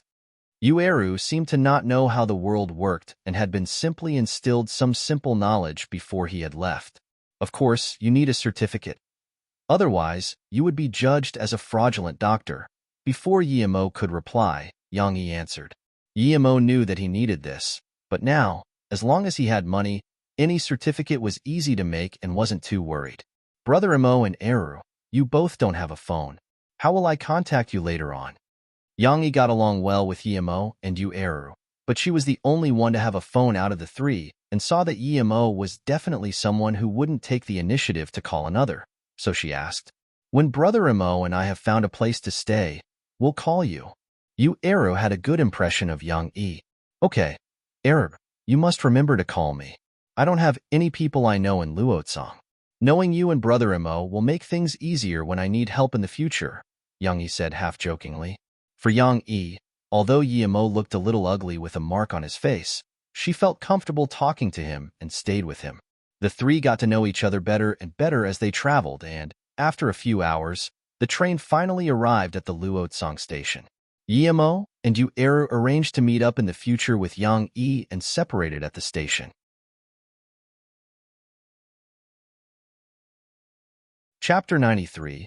Do you think you can leave? Chapter 93. Do you think you can leave? Ninghai. For a few days, Ning Qingxue, who couldn't rest properly, finally calmed down. Whether it was the TV or the online news, they showed that the perpetrator of the case a few days ago had already fled Ninghai, and now, the police patrol in Ninghai had obviously calmed down. All these signs had meant that Yemo had really left Ninghai. Sue, I want to leave a few days. Can you look after the flowers I had planted here, especially this smallest one? Ning Qingxue was just talking to Su Wei when Li Mumei came from Su Jingwen's place. Hearing Ning Qingxue's words, Li Mumei was immediately rejoicing. Qingxue, you want to go back to your state? However, Ning Qingxue shook her head. No, I just want to go out by myself and ease my feelings, and it's too boring staying at Ninghai all the time. She didn't even tell Li Mumei where she was going. Qingxue, aren't you going back to your state? How about I go with you? Li Mumei immediately felt things weren't right after hearing Ning Qingxue's words. After all, Ning Qingxue had never been to other places alone. So where would she be going? Sue already knew that Ning Qingxue's identity wasn't ordinary, and she seemed to have something weird going on with Yemo, and although she never asked about it, she was still able to tell. And now, Ning Qingxue wanted to go out, and even asked her to look after the flowers. It was not that she had a problem with it, and besides, she knew that this grass was very important to Ning Qingxue. As for why she had no idea, Li Mumei saw Ning Qingxue didn't want to say where she was going, so she could only sigh and stopped asking. 2 days later, Ning Qingxue was finally ready to go, and just reminded Su Wei again to look after the grass for her before she left Ninghai. It wasn't convenient for her to carry Yemo's case, but she didn't feel safe leaving it at Ninghai, so she could only put the contents in a bag. As for those 3 beads, Ning Qingxue hadn't been able to find a string good enough to connect them, so she could only put them in the bag. She wanted to find the prettiest string and connect these beads before putting it on her wrist. But now, she wasn't able to find one, so she could only store it away. The reason she left Ninghai was that the last time Xiao Lei came, she said that she had met Yemo and Flowing Snake. So, Ning Qingxue wanted to check there since, in her opinion, Xiao Lei saw Yemo and Flowing Snake. So it meant that Yemo could quite possibly go back there again. She had done her research, and Flowing Snake was a place close to the border, a very chaotic location and good for escaping. Although she had thought more than once that Flowing Snake was too dangerous, she reminded herself that if it hadn't been for Yemo, she would have been long dead. So what if she died again? Besides, she also understood that if she didn't actively look for Yemo and just stayed in Ninghai, perhaps she wouldn't be able to see Yemo in her lifetime. She had a feeling that Yemo wouldn't come looking for her. Although she didn't know why Yemo came back to Ninghai last time, she was sure that Yemo didn't come for her. She noticed that her feelings for Yemo were getting more and more complicated. Initially, she had only wanted to use him, then she felt guilty and wanted to apologize and compensate him. However, afterwards she was hurt while protecting the grass, and it was Yemo that treated her. She felt grateful toward him and even wanted to live with him like this for the rest of her life. But she felt that the more she understood him, the farther away she was from him. She was becoming a stranger to him, yet she wanted to understand him more. There wasn't a direct trip to Guilin from Ninghai, but there was a flight to the Xian Mountain, and from there, Ning Qingxue could go directly to Guilin. Nothing troublesome happened from Ninghai to Guilin. However, after arriving there, Ning Qingxue realized that she couldn't even find a ride to Flowing Snake. No matter how much money she offered, no one wanted to take her to Flowing Snake, and most of them even tried to persuade her that a girl like her shouldn't go to Flowing Snake by herself. However, Ning Qingxue was determined to go there. So in the end, she had no choice but to go to a rental company and rent a Volkswagen. She was ready to drive herself to Flowing Snake. Although a ride to Flowing Snake was very hard to find, the route could be easily asked for. After 2 hours, Ning Qingxue's car had gone into the twisted mountain paths, and she realized that she hadn't even gone half the way through, but it was already 5 p.m. After another bumpy 2 hours, Ning Qingxue realized that the road started to become flatter, and it was more desolate around. The howls of beasts could be heard from time to time, and the wind was blowing crazily on the trees. Being anxious, Ning Qingxue drove faster and faster. "Big brother, I didn't think there would be a car this late. Should we move?" In a patch of forest that Ning Qingxue could not see, a few pair of eyes were already gazing at her. The man called Big Brother waved his hand and said, "No need, we still have other business tonight. Plus, a person who drives this model probably doesn't have much loot anyway. And that Fong Nan's reach is really extensive now. There's no need to expose us for this type of car." Ning Qingxue would never imagine that she had avoided a disaster just because of the model of car she was driving. When she finally arrived in Flowing Snake, it was already around 9 p.m. The fatigued Ning Qingxue carried her bag and prepared to find a place to stay for the night and look for Yimo's news tomorrow. Flowing Snake was not without its hotels, but they were mostly for those bandits or merchants at the borderline, and those who were able to do illegal business here weren't normal people. These hotels not only had a place to live, but also provided a bar for people to drink downstairs. So as soon as Ning Qingxue walked into the nearest hotel, she immediately attracted the eyes of almost everyone in the hotel. Flowing Snake did have a few women, but this was the first time that a girl who was as white, young, and beautiful came. Those who could survive in Flowing Snake had their heads in their hands, and these people were drunk almost every day. So as soon as they saw Ning Qingxue, all the people set their gazes on Ning Qingxue's body, even the 2 women that were there.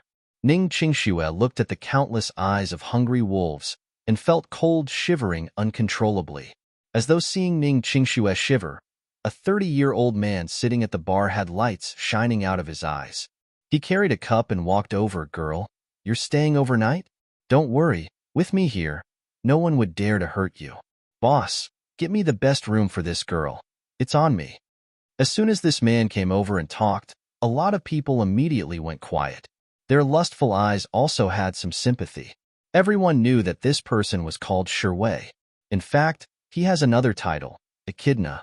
Not only was he cruel, but very hard to deal with because even Fong Nin couldn't do anything about the power behind him. Most importantly, this person was extremely lustful, and countless girls died at his hands. "No need, I'm going to another place." Ning Qingxue turned back and was about to leave. "Do you think you can leave? Girl, don't get cocky with me." Sherwei saw Ning Qingxue with a pale face wanting to leave, so he immediately threw his cup on the ground and folded his arms, standing at the door staring coldly at Ning Qingxue.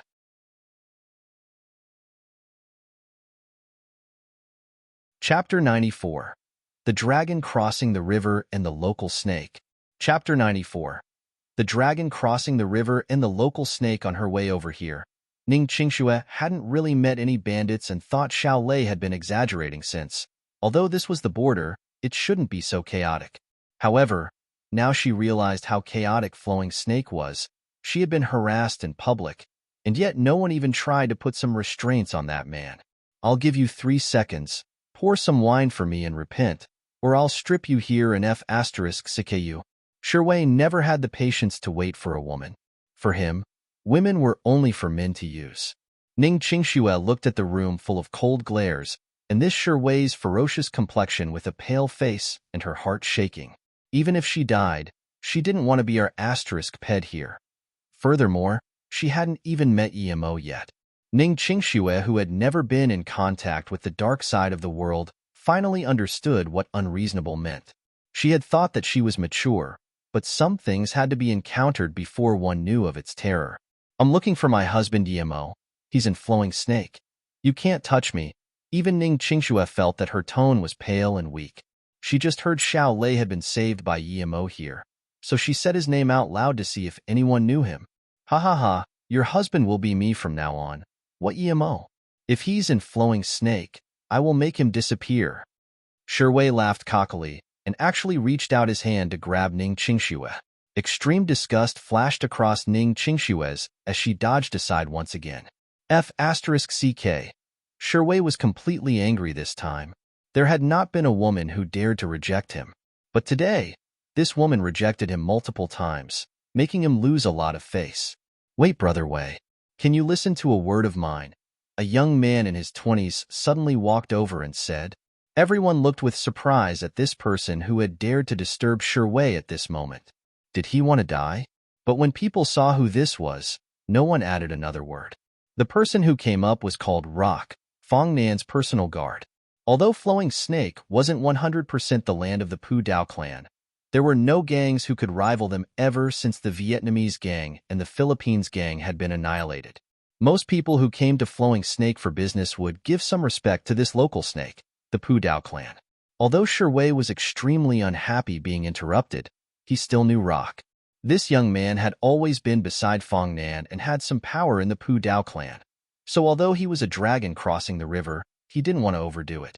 He had no choice but to say, Brother Rock, if you have anything to say, please do, but I'm having this woman for sure. Hopefully, you can explain fast so I can go about my business.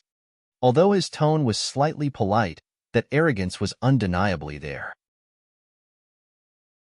Obviously, although he respected Rock a little, he was not afraid of the Pu Dao clan. Rock's face changed but didn't argue back as he knew Shiwei's origin.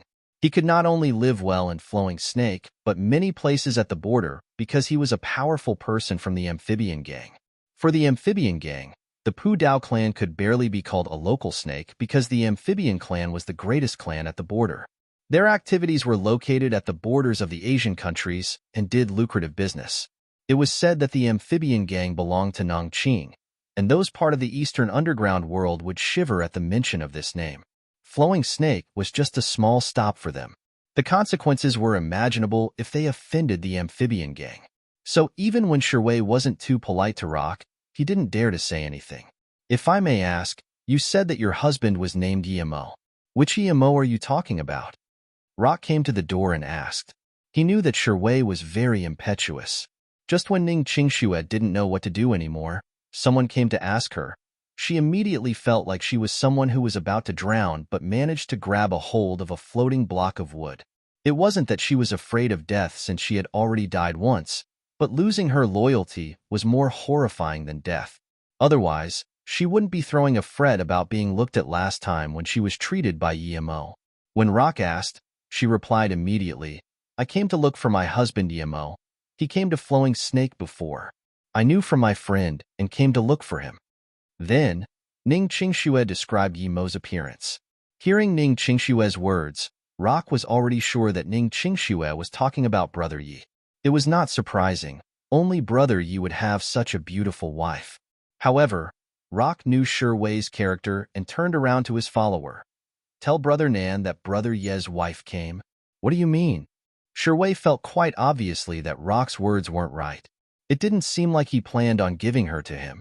Sorry, Brother Shi. This woman belongs to our Brother Yi. You can't touch her.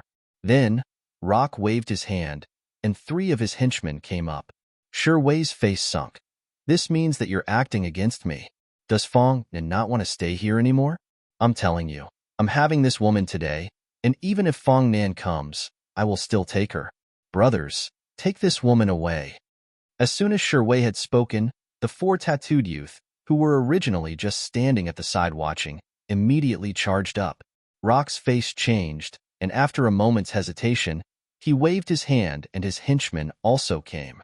The 2 sides immediately formed a dichotomy. A mere follower like you dare to take my woman?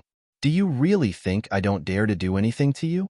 Wait until I break your leg, and ask for an explanation from Fong Nan. Brothers, attack? Shi Wei's words were full of ferociousness and cruelty. With Shi Wei's order, the two sides immediately started fighting.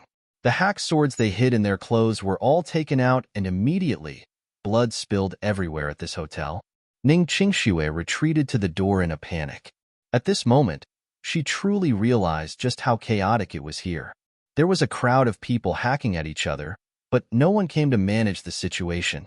Because Rock had fewer people, they were quickly on the losing side. But just when Shi Wei wanted to drag Ning Qingxue away and leave, another 20 people suddenly came to the door. Fong Nan's furious voice sounded. "Beat these bastards to the death." "Fong Nan, you dare to touch me? Do you not want to live anymore?" Hearing Fong Nan's words, Shi Wei was worried and angry. He didn't think that the boss of a small place dared to touch him, since he was comparable to an ambassador of a big nation to a small country here. Although the local snakes here didn't have to circle him, they wouldn't offend him for a woman. I don't mind you taking some benefits from my domain, but you dare to touch Brother Ye's woman. Do you want to die? Beat him hard." Fong Nan knew the consequences of offending Shi Wei, but he was already respecting Emo like a god, and this woman was his wife. How would he let other people touch her? Not only that, he was going to show his attitude for Ning Qingxue to see. Otherwise, he wouldn't be able to explain himself to Emo.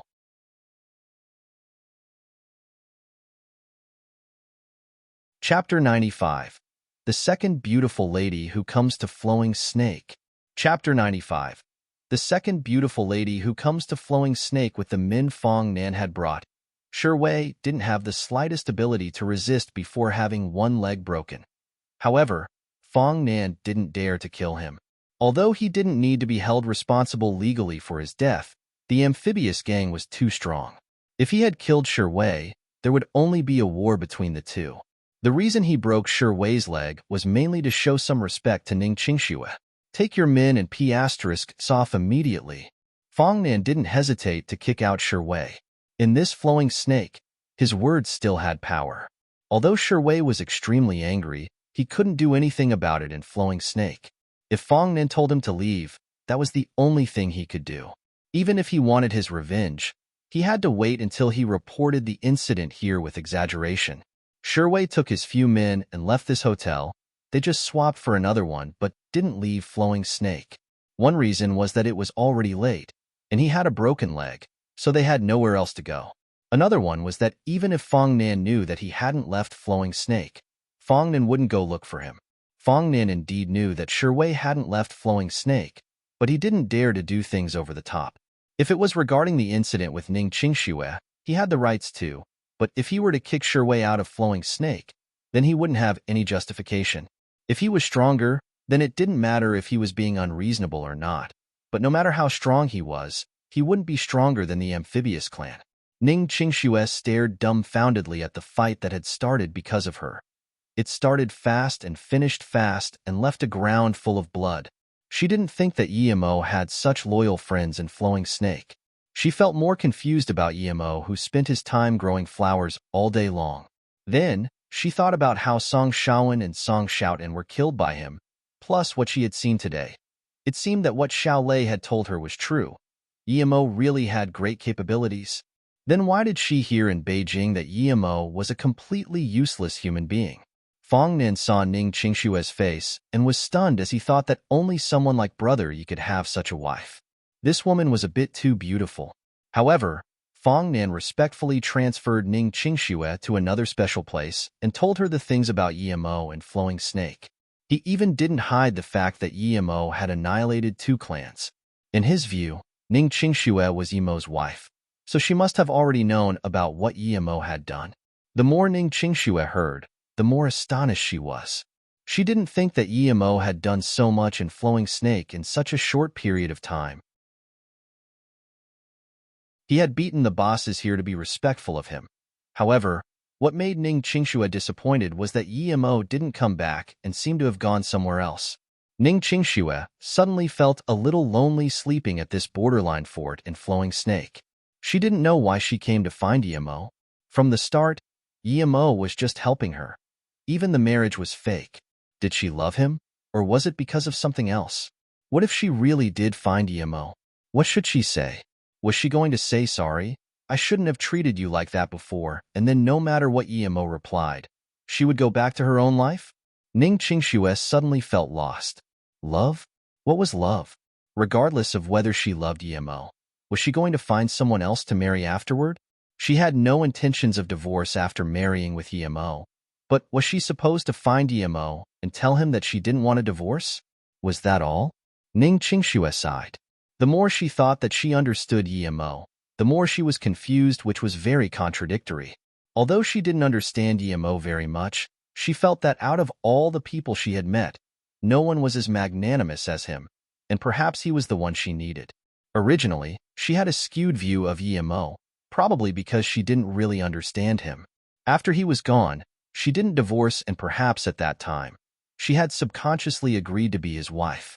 But before this, she had to find him. Otherwise, if Emo marries one day while she still calls herself his wife, then that would be too ridiculous. Ning Qingxue had her principles. Although she was willing to marry Emo, she wasn't someone to cry and beg for the marriage if Emo didn't want her. Ning Qingxue twisted and turned in the sleepless night. Just when she slept for a while, the day was bright already. She didn't meet Emo and Flowing Snake, and thus no longer had the intention to stay anymore. But before she left, she wanted to see that pagoda where Emo lived at. Although it had all collapsed, Fongnan had sent people to rebuild it. Ning Qingxue wanted to see where Emo lived before, so Fongnan brought a few henchmen and went with her himself. Flowing Snake was so chaotic, he didn't want Emo's wife to have more troubles here. If this sort of thing happened, he wouldn't be able to say anything to Emo. Not to mention Emo saved his life before and helped him get back the ruling authority here. Besides, Emo was not hesitant in killing, and his gang didn't even have enough people for Emo to kill. Ever since she had done her last mission, Qi Wanqing no longer had the mood to stay in the military. Every few days, she would call Luozong and ask her cousin, Zhuman, if Emo went over. But each time, she received a disappointing answer. Emo didn't go to the company her cousin managed in Luozong. Of course, Qi Wanqing knew that Emo lived a tight life, so since she had found him a job, why wouldn't he go? Was it because of his dignity? However, she thought that Brother Yi didn't seem like that sort of person. She thought about it a few times and decided to go look for Emo herself. She felt that if she didn't go find him, perhaps this Brother Yi would never come looking for her in her entire lifetime. Although she was a bit bitter, she still decided to go to Flowing Snake and look for Emo. Emo told her last time that he was there. So since he didn't go to Luozong, it meant that he was still in Flowing Snake. This was the first time since Qi Wanqing entering the military that she applied for a family visit leave. Although Lo Lin felt that Qi Wanqing wouldn't be visiting her family, it was Qi Wanqing's first time. So although Lu Lin was dubious, she could only allow it. Obviously, Qi Wanqing didn't go see her family. She went to Flowing Snake to look for Emo. She had experienced a lot more than Ning Qingxue, so of course, she knew what sort of place Flowing Snake was, but she wouldn't be scared. With her expertise, she wouldn't be afraid of even a few bulky men. Plus, she still had her bear cockroach and knew exactly how strong it was since she almost lost her life when she had been bitten by it. If it hadn't been for Emo, she would have been dead already. Although Flowing Snake was very chaotic, it didn't pose a threat to her. It was just midday when Qi Wanqing arrived there. Just when she got there, she saw two people carrying Sherwei into a car to leave Flowing Snake. Although Qi Wanqing wanted to ask around about Emo, she could tell that Sherwei and these men weren't good people, so she didn't even plan to ask from them. However, Sherwei's eyes were glued to Qi Wanqing. He didn't think he would meet two breathtaking women in 2 days. He still had such luck when he was about to leave. Fongnan, so what if you robbed one away? I still met another today. As he looked at Qi Wanqing, his eyes were beaming. While still laying on the portable bed, he yelled without hesitation, "Take this woman away. We leave Flowing Snake, but I will have my revenge one day."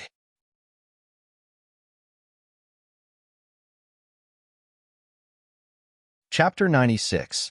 The Old Ginger Song Yuani. Chapter 96. The Old Ginger Song Yuani. Of course, Qi Wanqing knew how chaotic Flowing Snake was and wasn't even planning on talking with those hoodlum-looking people. She wasn't like Ning Qingxue. The things she had learned in the military weren't for show. She immediately kicked the two men who didn't even take her seriously and were kicked to the ground. And she didn't stop here. She went up and kicked twice again. Everyone could even hear the sound of bones cracking. Wei was very annoyed that the women he had seen today dared to resist. But before he was able to release his anger, he found that his two men had their leg broken by Qi Wanqing. Before he was able to scream, Qi Wanqing kicked again right on his leg that had been just plastered. Wei's howl could be heard almost a mile away, but in a place like Flowing Snake, no matter how much you screamed, no one would come and see. The remaining two men carrying Wei were already shaking. They had never seen a woman with such strong power who didn't even hesitate when fighting. There were a few youths who had seen Qi Wanqing in the distance and wanted to harass her, but they immediately backed off after seeing this scene. This woman dared to beat Wei. How could she care about them? In fact, if Wei had immediately chosen to send all of his men to attack Qi Wanqing at the same time, perhaps Qi Wanqing would have some trouble, but only two went first, and these two had such a whimsical attitude that the result could be expected. However, even if Wei took it seriously at the start, Qi Wanqing wouldn't mind. At most, she would have released Little Wolf, but if she did, people would die.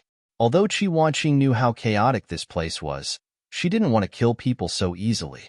Amidst the howls, Wei didn't think the second beautiful girl would be so troublesome.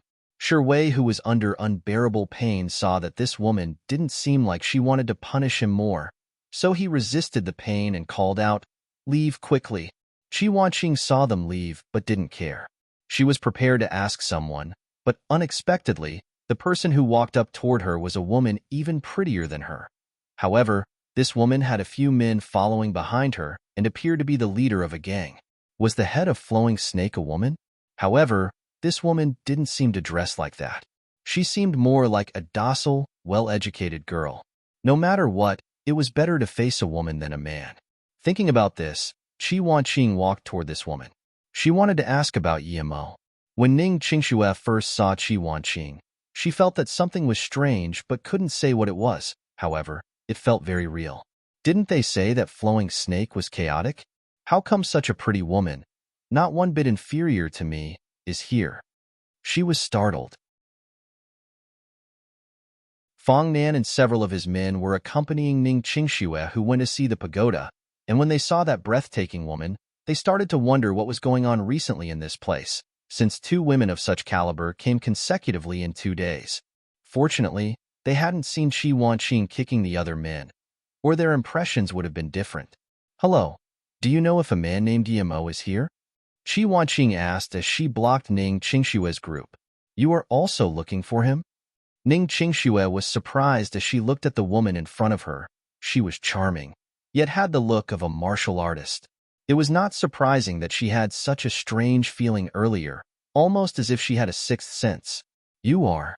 Qi Wanqing looked curiously at Ning Qingxue, wondering what Yimo's relationship was with such an excellent woman. "Oh, she's called Ning Qingxue, Brother Ye's wife." Fong Nin saw the atmosphere was awkward, and obviously, this handsome-looking girl also knew Yimo, so he quickly introduced her. Meanwhile, he thought, Brother Yi is indeed strong. Even the girls he knew aren't ordinary. "Huh, your Brother Ye's wife?" That, Qi Wanqing managed to hold back, one who used Brother Yi as a shield. However, she no longer had a good impression of Ning Qingxue. Ning Qingxue also seemed to notice that she had some enmity toward her and didn't know what to say anymore.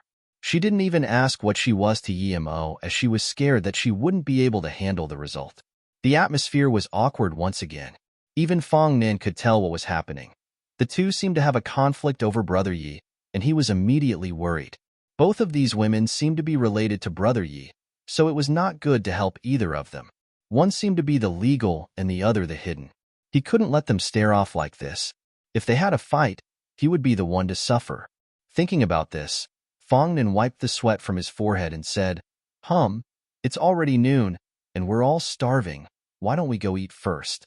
We can talk about Brother Yi after food."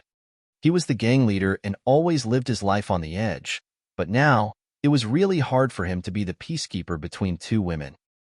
Other than Qi Wanqing and Ning Qingxue looking for Yimo, The Song family was also discussing about Yimo.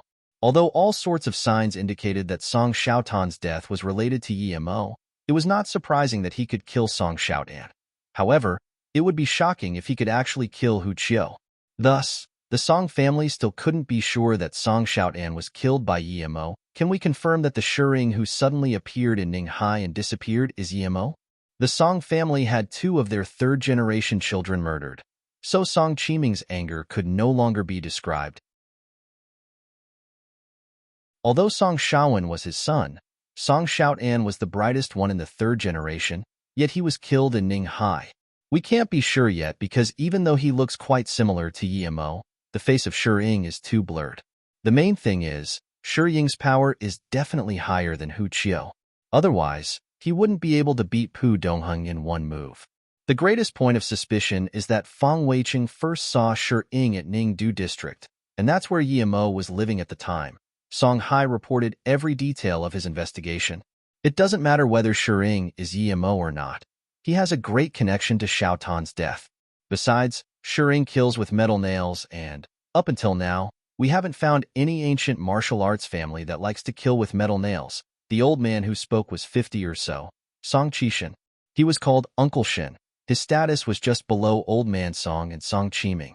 Although Song Qiming was the leader of the family in this meeting, his status wasn't the highest. Old Man Song, also known as Song Yuanyi, was the real leader. Old Man Song could stay calm if Song Shaowen died because even though Shaowen was his direct descendant, he didn't have much of a future. However, concerning Song Xiaotan, it was different. It was the grandson he had the most hopes for, but now that he was dead, Old Man Song could no longer be indifferent. Normally, he rarely came to the family meetings, but today, he came. Although he was full of rage, he still appeared to be composed. After hearing these few people, Song Yuanyi opened his closed eyes and said, "Continue to investigate the relationship between Shi Ying and Yimo. But we're only investigating. Stop the hunt for Yimo for now." When everyone looked confusedly at Old Man Song, he said plainly, "It doesn't matter whether we have Yimo or Shi Ying's location.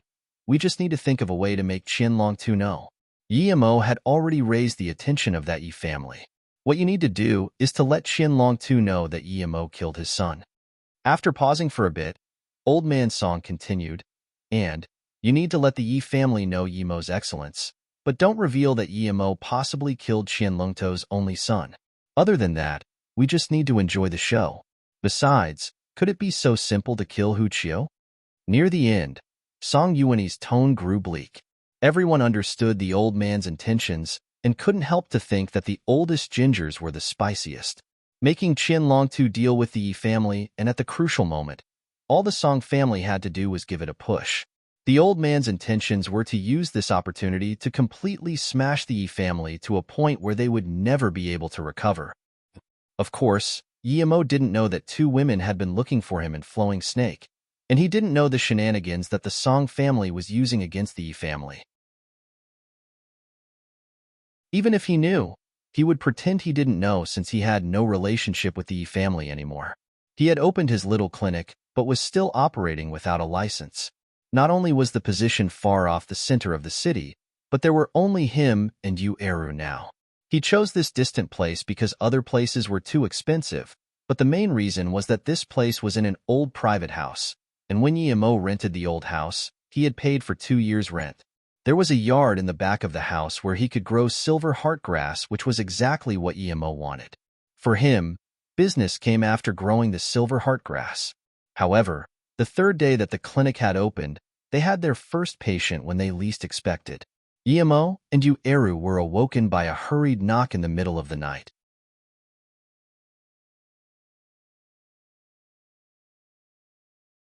Chapter 97. First Patient. Chapter 97. First patient. A 5-year-old kid was carried inside.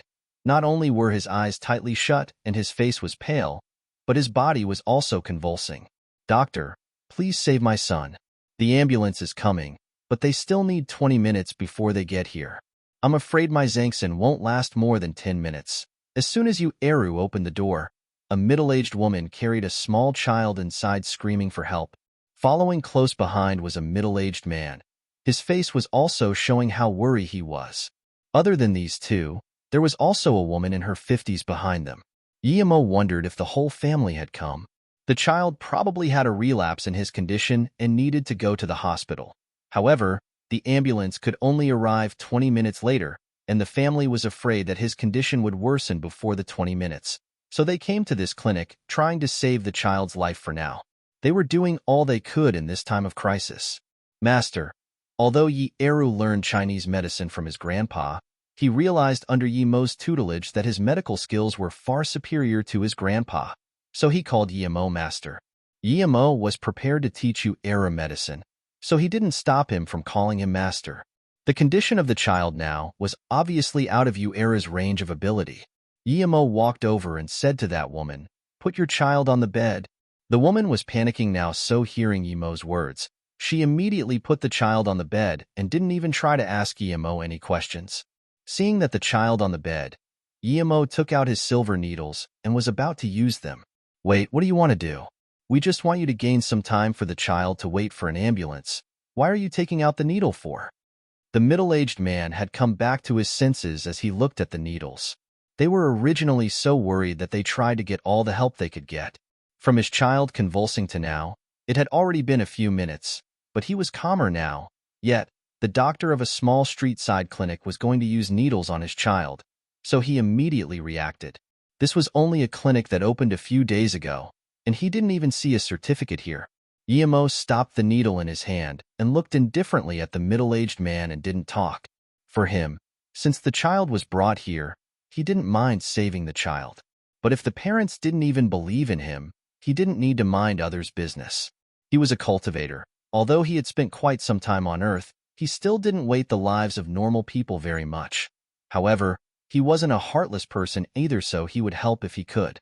When people believed that his money had been stolen on the train, they immediately came to help him, so he felt that he should also help other people. However, it was impossible for him to beg to treat this child. He had already scanned the child with his spirit sense. It wasn't a simple heart condition. His arteries were close to the bursting point, and if they fully exploded, this child wouldn't last long. Yi Mo understood the medical level here, and currently, the child's condition was incurable in this world. Seeing that Yi Mo stopped his hand, the middle-aged man didn't know what to say and was frozen. "Since you don't trust me, please leave." Yi Mo took back the silver needles. This set had been brought over by Yu Eru. Yu Eru had often been with his grandpa treating patients before. He really didn't like those people who didn't trust in the doctor, so as he saw the situation, he immediately said, "You are lucky that my master can help to treat your child." So, every time he and his grandpa went out to treat patients, people would be overjoyed and treated them with great hospitality. So why were they treated like this here? Do you want Zhangxin to be like this forever? Move over. After saying that, the woman pushed the man aside and suddenly kneeled down in front of Yi Mo. "Doctor, please save Zhangxin. He was already like this last time, and if we hadn't been right outside the hospital at that time, he would have lost his life. Please." Her intentions were very simple. The doctor didn't even ask about the condition and took out the needle to treat Zhangxin, which meant that he really had a great ability. Otherwise, he should be asking about his conditions at least. Furthermore, she had heard that those doctors who used acupuncture were usually very able, since ordinary doctors didn't know how to use it. Yi Mo waved his hand and said, "Get up. I'll look at your child for you, but you're affecting my treatment by kneeling there." Hearing Yi Mo's words, the woman quickly got up. The man who was pushed aside by the woman saw the child's face go from white to purple and immediately realized that the child was in danger. However, the ambulance still hadn't arrived yet, so he didn't speak anymore. That older woman stared at the child soullessly and probably didn't even know what to say anymore. Yi Mo, however, quickly pierced the needle into the child's body. He didn't even need to take the child's clothes off. These people didn't understand acupuncture, so they didn't know that usually, the clothes needed to be taken off. However, Yu Eru understood it a bit, but in his opinion, Yi Mo was already capable, so it didn't matter to him if the clothes weren't taken off. Of course, Yi Mo didn't use traditional acupuncture.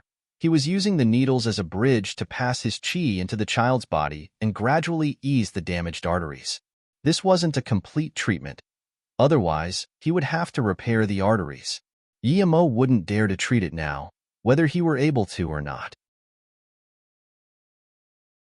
If such a troublesome condition was treated by his small clinic, he would no longer be able to keep a low profile like he wanted to.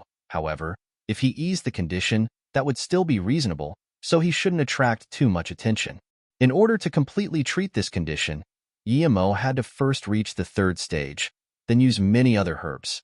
As Yemo used his qi, the dead arteries in the child's body were gradually recovering their functions.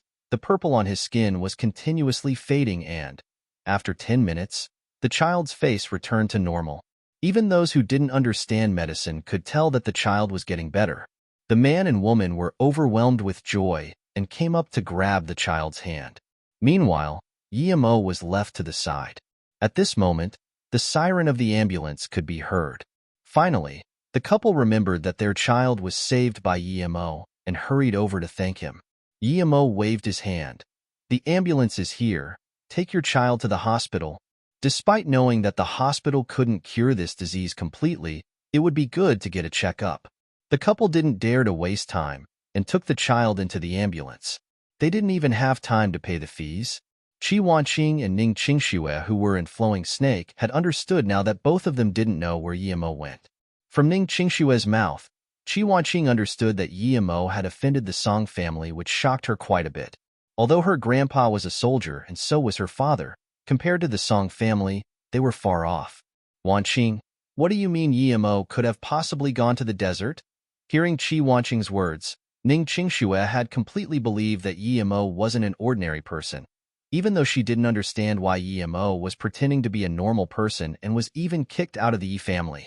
"I feel that he is definitely going there. I was by his side at the time when he found that ragged goatskin map, and I helped him interpret the Tibetan words on it. His expression at the time was very joyful. My guess is that he is probably looking for something there," Qi Wanqing said with certainty. Ning Qingxue believed Qi Wanqing's words. Yemo's actions were weird. Regardless whether it was not sleeping at night but sitting under a tree or sleeping on the stone floor, this wasn't something that could be explained normally. She was so heavily injured at the time. If Yemo really cured her, it couldn't be explained with simply some capabilities.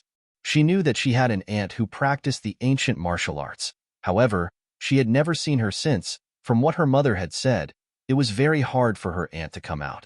Ancient martial arts were something very mysterious. Many people hadn't even heard of it. Was Yemo also a cultivator of ancient martial arts? But even if he did, he shouldn't be able to treat such serious wounds. The more Ning Qingxue thought about it, the more she was confused. So she could only stop thinking and looked at Qi Wanqing. "Do you still have that map?" Qi Wanqing took out from her bag a map that she had drawn later and passed it to Ning Qingxue. "I drew it afterward, but it's the exact same as the other one." Ning Qingxue took the map. It was very simple and just marked a few places of the Taklamakan Desert. There were also some lines with a few labels next to it that were obviously not on the borders of the desert, but at the very depth. Ning Qingxue had also heard of the Taklamakan Desert, the Sea of Death in the fables, but she didn't understand what Yemo was looking for over there. After staring at the map for a long time, Ning Qingxue said, "Can you give one to me?" However, Qi Wanqing said, "I remember the map very clearly, so you can take it if you want." Suddenly, Qi Wanqing thought of something as she looked at Ning Qingxue and asked, "You're not thinking of looking for him there, are you?"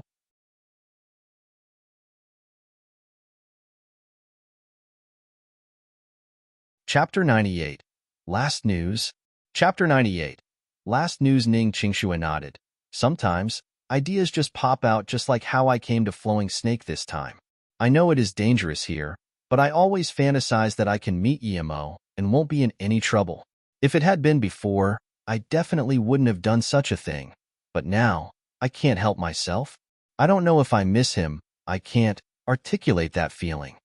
Hearing Ning Qingxue's word, Qi Wanqing asked more curiously, "Qingxue, didn't you fake the marriage with Brother Yi? You only wanted Brother Yi to block and then divorce?" From Qi Wanqing's perspective, it was already very strange for Ning Qingxue to come look for Yemo and Flowing Snake. But now, she wanted to go to the desert. Did she not use Brother Yi as a shield? From the looks of it, why does she seem to have fallen in love with Brother Yi? Ning Qingxue shook her head bitterly, remaining silent for a while before saying, I don't know why. It's just a feeling. Now, I thought I could hear about him from other people, but if there is no longer information about him, perhaps I will never see him again in this big world. I thought Flowing Snake was the last place I could find information about him, but I didn't think I could learn from you that he could have gone to the desert. If I just really lose my lead on him like this, I will regret many years later. Then, Ning Qingxue hesitated for a moment before continuing, You don't understand me. If it were a few months ago, I would definitely not come to a place like Flowing Snake, much less the desert. Sometimes, you wouldn't even notice yourself changing. When you understand, you will discover that some people you are fated to not forget. Indeed, I used him as a shield before, but when I understood who he was, he had already left without leaving me any opportunity to apologize. Sorry, Wanqing, the reason I said those words to you was because he must treat you differently. Otherwise, he wouldn't tell you about the fake marriage. Sometimes, I really admire you. He would definitely not talk to me about this. Yet he had told you. Qi Wanqing looked at Ning Qingshue's expression and suddenly felt sympathy for her. She should be like herself, but a bit different. When Ning Qingxue had discovered Brother Ye's excellence, Brother Yi had already left her. Meanwhile, she was different. She had discovered his excellence when she was in contact with him. From his tone last time, he didn't seem to have the intentions of marrying her. No intentions of marrying Qingxue? Qi Wanqing blushed and thought of herself, but she immediately shook her head. She had the same intentions as Ning Qingxue. If she didn't come to find Yimo, he would never go look for her. So this meant that Yimo had the same attitude toward her that he had with Ning Qingxue. They weren't in his heart. Does he have someone he loves? Qi Wanqing suddenly wanted to see what sort of person Yimo was in love with.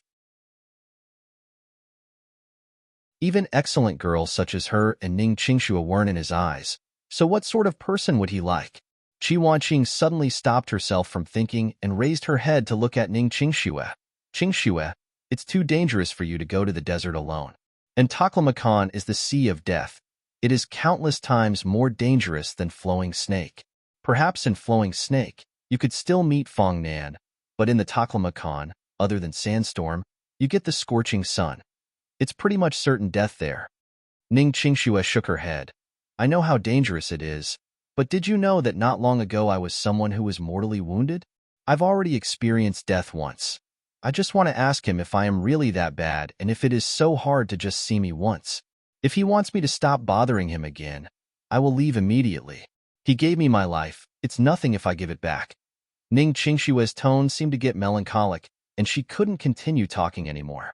Qi Wanqing looked at Ning Qingxue with sympathy and sighed before saying, Qingxue, are you being reckless for Brother Yi? He won't be able to see it. Why would Brother Yi want your life? My life was also saved by him. Am I going to give it back?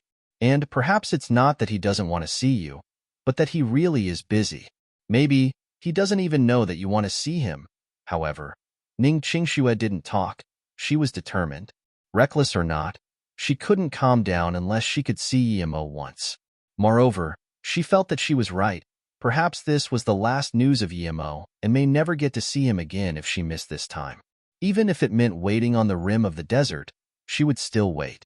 Seeing that Ning Qingxue didn't talk, Qi Wanqing knew that Ning Qingxue was really determined to do so. She suddenly thought about Ning Qingshue's words. This was perhaps the last news of Yimo. If he left the desert, then who would know where he would go next? The world was so big. Who could find him? Thinking about this, Qi Wanqing suddenly said, Qingxue, how about I'll come with you? I have more experience in the desert, and I've stayed in the military for a few years. You're also going to the desert? When Ning Qingxue heard that Qi Wanqing came looking for Yimo, she understood that Qi Wanqing must have felt something for Yimo, but she didn't expect her to also want to go into the desert. Qi Wanqing nodded her head firmly and said, But before we go, we need to go to Luotsang first. I have a company there. We need to prepare. Going to the desert isn't like going to other places. We need to carry all the tools and medications with us. Fong Nen watched as the two girls left before feeling relieved. It made his heart quiver that these two girls came to Flowing Snake. If something had happened, but although they had left, the things weren't done yet. Because Fong Nin offended Shi Wei, he had to give Amphibious Gang an explanation. Otherwise, he wouldn't be able to stay here anymore. Fong Nin knew exactly how powerful the Amphibious Gang was. Amphibious Gang was under Nanqing. A real estate business 10 years ago near High Point didn't take them seriously, and in the end, Nanqing didn't even accept their apology and compensation. They were annihilated by them in one night. Every gang at the border knew about this, so for the people from the Amphibious Gang, the gang leaders at the border usually had a good attitude towards them. Now that Fong Nin offended Shi Wei, although he was just a messenger for them, he was still someone of the Amphibious Gang. If they reproach him for it, he must be prepared to pay the price. And if they didn't accept his compensation, he still needed to prepare himself for war. However, Fong Nin knew that for something as small as this, the Amphibious Gang would be fine with accepting compensation. At most, it would make his heart ache a little. They shouldn't try to annihilate him. The things he had now were given by Yimo. If it hadn't been for Yimo, there was no way he would be able to take back Flowing Snake from the Philippines and Vietnam gang. Plus, he was very respectful toward Yimo and felt that he wasn't an ordinary person. So he didn't regret that he had offended Shi Wei for these two girls. Compared to Fong Nan's trouble and the two girls' search, Yimo's clinic had received quite the notoriety, at least within the nearby region. The second day he saved Zhangxin, the child's parents came to Yimo's clinic to thank him. They also took out $10,000 as gratitude. Yimo didn't take the money. Instead, he actually gave $30,000 to the children's parents. The reason was simple. He wanted this family to help him get all the relevant documents. The child's dad was called Zhang Po. He worked at the taxation office at Luotsong and was a native, so it should be easy for him to do such things. As Yimo felt like he shouldn't show his face if he could, he had let Yu-era follow Zhang Po to make the certificates and clinic registration. Many things could be sorted with money. As for whether Yu-eru really had the skills or not, no one cared. With the fervent help of the couple, Yimo's clinic had a great reputation despite being open for only 10 days or so. This was all due to their promotional ability. This clinic was called Hui Chun Clinic after all the documents were made. Yimo pretty much didn't manage anything and just sat in the yard preparing the soil so he could plant the silver heartgrass. He left the clinic entirely in the hand of Yu-eru. Luckily, Yu-eru had experience in medicine, and with Yimo's frequent tutelage, the small diseases that the patients had were cured easily. Yimo gave $20,000 of the remaining 40 to Yu-eru for him to buy some herbs, and kept the last 20 to prepare the tools needed for the desert. The small clinic didn't even earn money, but Yimo didn't care. His purpose was to grow the silver heartgrass. Everything else didn't have priority. If he could earn money, that would be good, but if he couldn't, it didn't matter. The herbs Yu-eru bought were cooked into soup or pills by Yimo and put into jars, and then told Eru their functions. About medical skills, Yimo never kept anything to himself, so if there was anything he could teach, he would teach it to Eru. He even taught him a set of fist technique and breathing technique. Although Yu-eru was quite innocent, he was very smart and learned it quickly.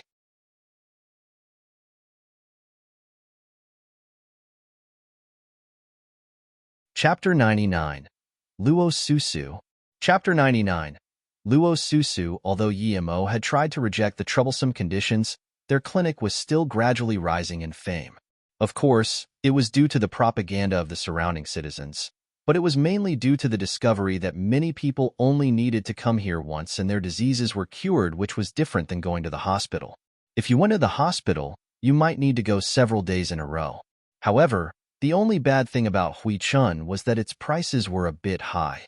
Normally, if a child went to the hospital, it would only be some over-the-counter medicine or needles, and the expenditure was around $100. However, the same disease at Hui Chun would cost $200.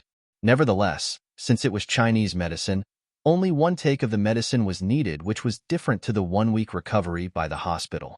Many people still liked coming to this fast, effective clinic. Another saying was that Chinese medicine was neutral and more pleasant to the body than Western medicine. Originally, their business barely had any profit. Sometimes there were even losses. But because of their astounding results, they became very popular. Luckily, not much people lived here.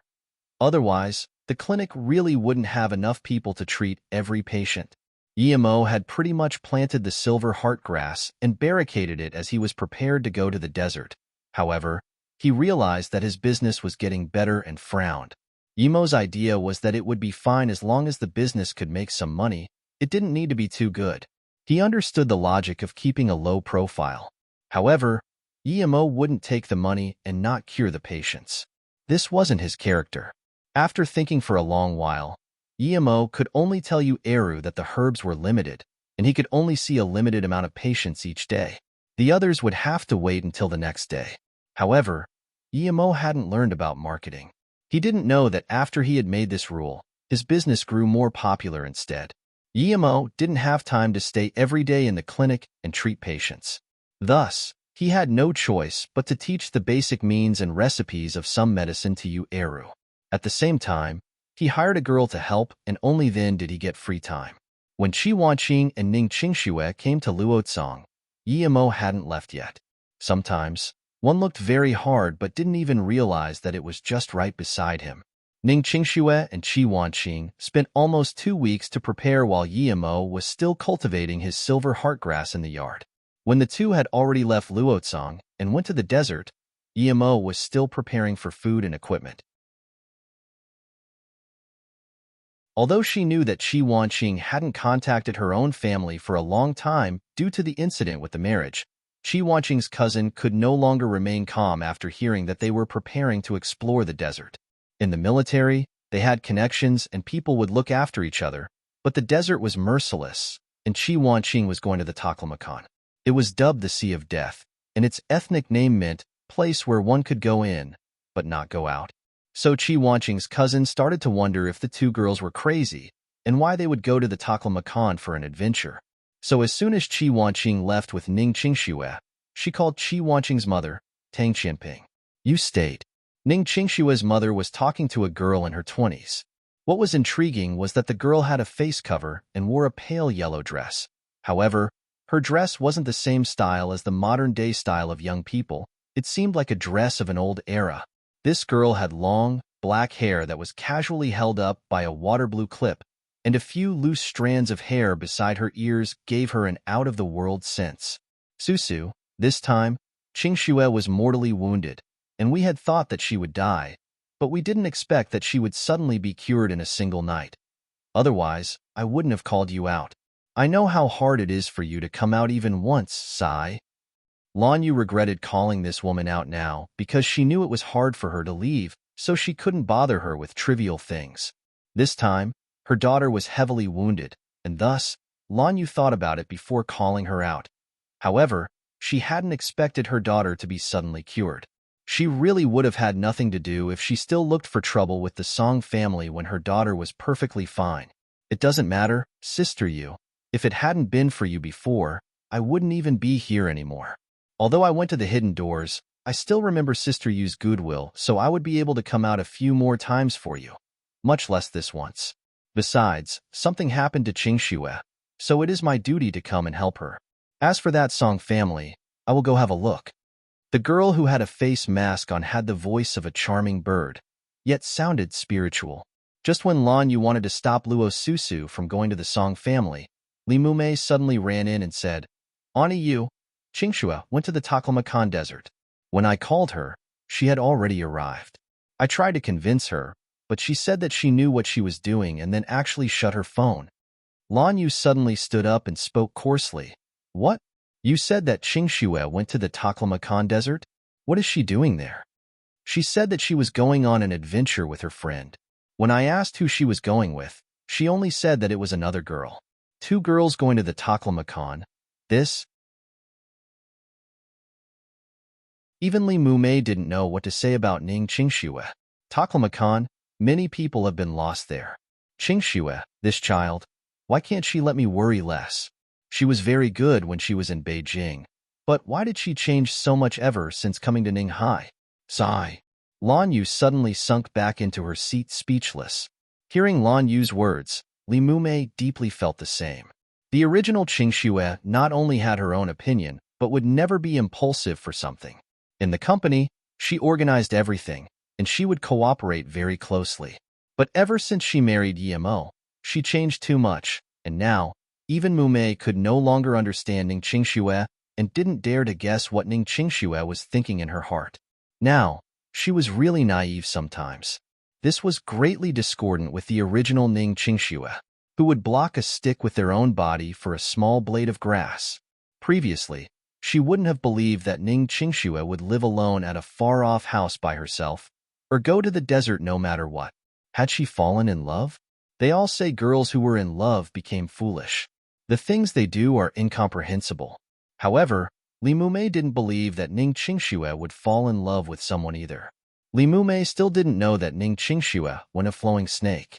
If she did, she would have perhaps gone mad. Sister Yu, don't worry. I'll bring her back from there. Luo Susu suddenly stood up speaking in a very soft tone. How can that work, Susu? Taklamakan is the sea of death. You can't go. It doesn't matter how strong you are. The dangers of nature aren't something a person could defend against. I'll tell her dad and get professionals to bring her out. Lan Yu immediately rejected Luo Susu's proposal. Don't worry, Sister Yu. Trust me. I can find her and bring her back. I'm going there. Luo Susu's tone was full of confidence. Just when Lan Yu wanted to respond, Luo Susu was already gone. Lan Yu looked at Luo Susu's back and eventually didn't say anything. She knew Susu. She would rarely talk, but when she did, she would do it. Aunt Yu. Is she Aunt Susu? Li Mumei had always heard about this aunt, but had never seen her before. Lan Yu nodded. Luo Susu was a little girl that she had picked from the side of the road when she had just married and had gone to the temple to pray. Furthermore, because Lan Yu wasn't pregnant at the time, she had raised Luo Susu like her own sister. However, when she was just 5 years old, a friend of her father-in-law saw her and said that she had the root of wisdom and could enter the hidden doors. Then, they took Luo Susu away. Luo Susu didn't like to talk much since she was young and grew to be extraordinarily pretty. Although Lan Yu didn't want her to go there, her father-in-law said the opportunity was extremely rare. Besides, Qingxue was already 2 at the time, so she listened to the words of her father-in-law. Unfortunately, not long after Luo Susu was gone, her father-in-law had died, and they've been disconnected from her since. It wasn't until 12 years later that she came back and told Lan Yu the way to contact her, and if they ever had any troubles, they could go to her. Weirdly enough, the last time, she was wearing a mask too. Lan Yu also asked if Luo Susu could visit often, but she said that it wasn't easy. Although it was just one simple sentence, Lan Yu knew that it would be hard. So unless they had to, she wouldn't prefer to ask Luo Susu for help. This time, it was because of Ning Qingxue that she thought about finding Luo Susu. It was customary for the boys to take the father's surname and the girl to take the mother's surname. So she gave Luo Susu her mother's surname, Luo. Luo Susu had a thick white scarf around her neck, showing only 2 eyes. People almost couldn't see her covered face, but her unique dress and astounding posture still attracted a lot of attention. There wasn't a direct plane to the Taklamakan Desert, so Luo Susu took the plane to Wulamuki and then changed there. At the airport of Korliai, not long after getting off, Ning Qingxue and Qi Wanqing were stopped. Ning Qingxue subconsciously took a few steps back. The experience at Flowing Snake gave her a deep impression. Dad! Qi Wanqing looked at the man who stopped her and called out. She hadn't seen her father for a few years, and this sudden meeting took her by surprise. Qi Yujun, who was planning to be furious, suddenly had his anger dissipate when he was called Dad. His serious face also relaxed and looked at the daughter he hadn't seen for 3 years. Wanqing, come home with Dad.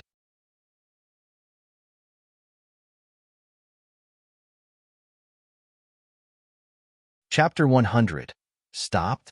Chapter 100. Stopped. Yemo had prepared everything and gave the task of caring for the silver heartgrass to Yu Eru. He was prepared to go to the Taklamakan Desert. If he were successful this time and found large amounts of purple heartvine, then he would be able to reach the 3rd stage of Qi gathering, and as soon as he did, he would find Qianlong too. Forcing him to hide to survive, Qianlong too had been marked by Yemo. He was a cultivator. If he could let it go, he wouldn't be Yemo. It was because of this that he desperately wanted to go to the desert and find the purple heart vine. Just when Yemo was about to leave, Lu Xiaozhen rushed in, her face full of worry. Lu Xiaozhen was the new nurse Yemo recruited, She had graduated from a nursing school and often liked to play with Eruv, calling him brother under the same master. What? Yemo looked at the anxious Lu Xiaojun and asked. Just then, brother Yu took in a patient, but just diagnosed through feeling pulse, and gave him a small cup of heart-appeasing serum. Then, that man fell unconscious and started frothing, Lu Xiaojun said in one breath and was still puffing for breath.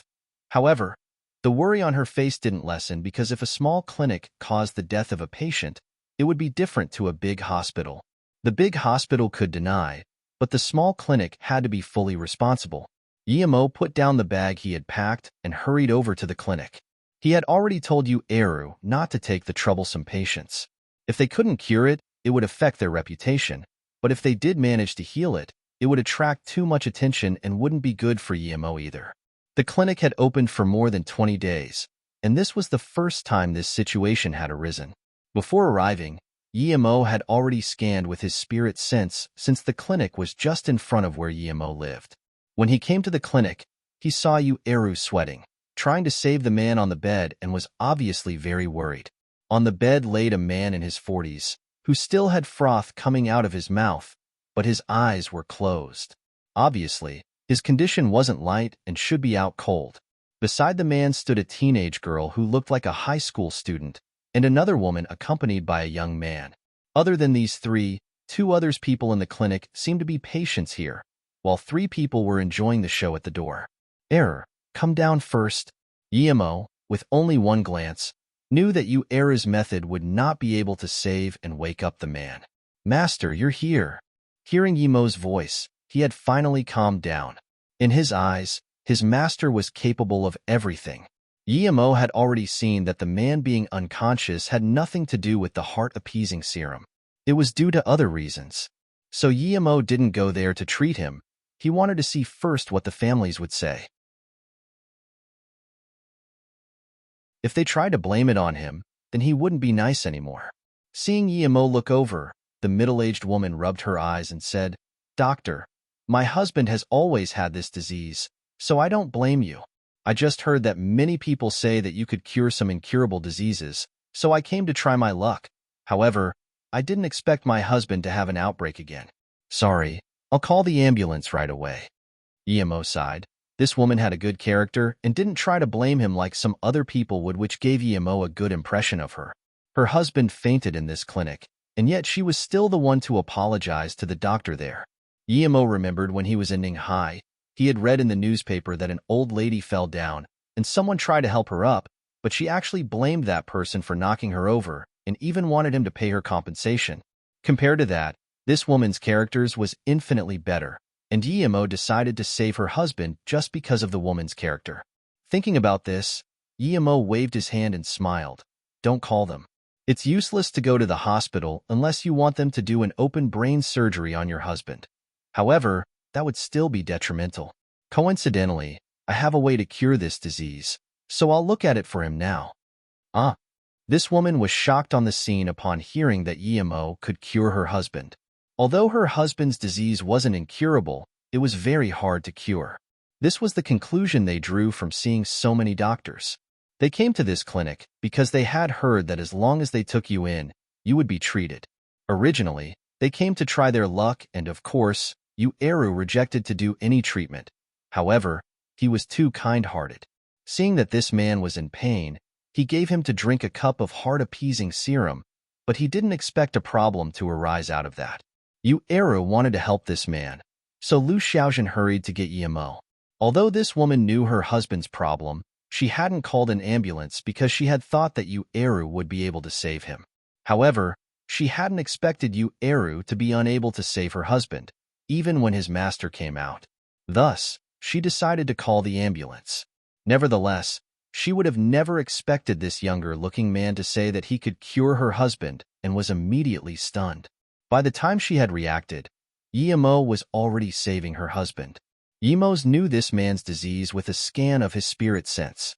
His disease should be called a hereditary hemorrhagic telangiectasia 1, which was a small pink-red spot in the blood vessels of his brain.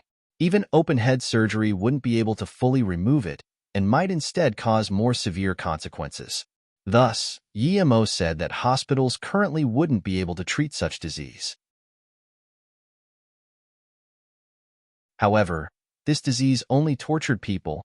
They would feel headaches all seasons of the year, and the more time passed, the higher frequency it had. Although this disease wouldn't cause people to die immediately, it would be very hard to live over 50 years. An illness that was hard to treat for a hospital was very easy for Yemo. He only needed to pass his spirit chi into the brain through the needle and remove the red dots. This was even easier than curing the purple coral poison of that old man. After all, he was currently in the late phase of the second stage of chi gathering already. It had only been half an hour, but Yemo was already done. When he was finishing up, the man actually sat up.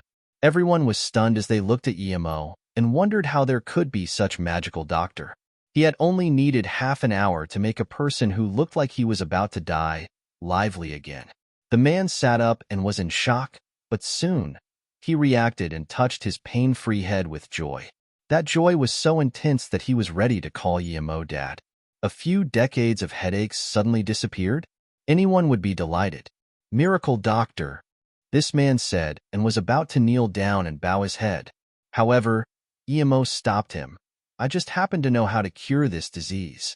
If it had been some other illness, I wouldn't have a way. He showed too much of himself healing this man, so he quickly found an excuse. At this moment, both the wife and the two children understood that Yemo had really cured the man. The woman was so happy that she was going to kneel down with her husband. Nobody knew how much trouble this pain had brought upon their family. Yemo looked at this family full of gratitude and felt emotional. He thought that the sooner he killed Qianlong, the sooner he would be able to help people by curing some hard diseases. His simple actions could make a family happy for life. The reason that Yemo would be able to stand out in the open after finishing Qianlong was because if he could do so, the Song family wouldn't dare to do anything to him. He had already heard from Wu Shuiming that Qianlong definitely had more power than the Song family. They were incomparable, and he believed Wu Shuiming's words. If he had the power to kill Qianlong, the Song family would be wise if they didn't look for trouble. However, Yemo thought that if he could live without hiding, he wouldn't have the time to practice medicine either. So it seemed that he should teach his skills to Yu Eru. When Yu Eru learned everything, he would be able to cure people instead of him. Although Yemo didn't want to take too much money, the family still handed over $20,000.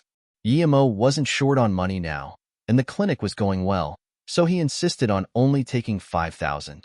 However, no matter how Yemo tried to explain that he just knew how to cure this disease, the clinic was still rising in fame and popularity. Nevertheless, Yemo didn't care about this. After briefing Yu Eru, he left for the desert. After getting off the plane, he found a distant place and recovered his usual appearance.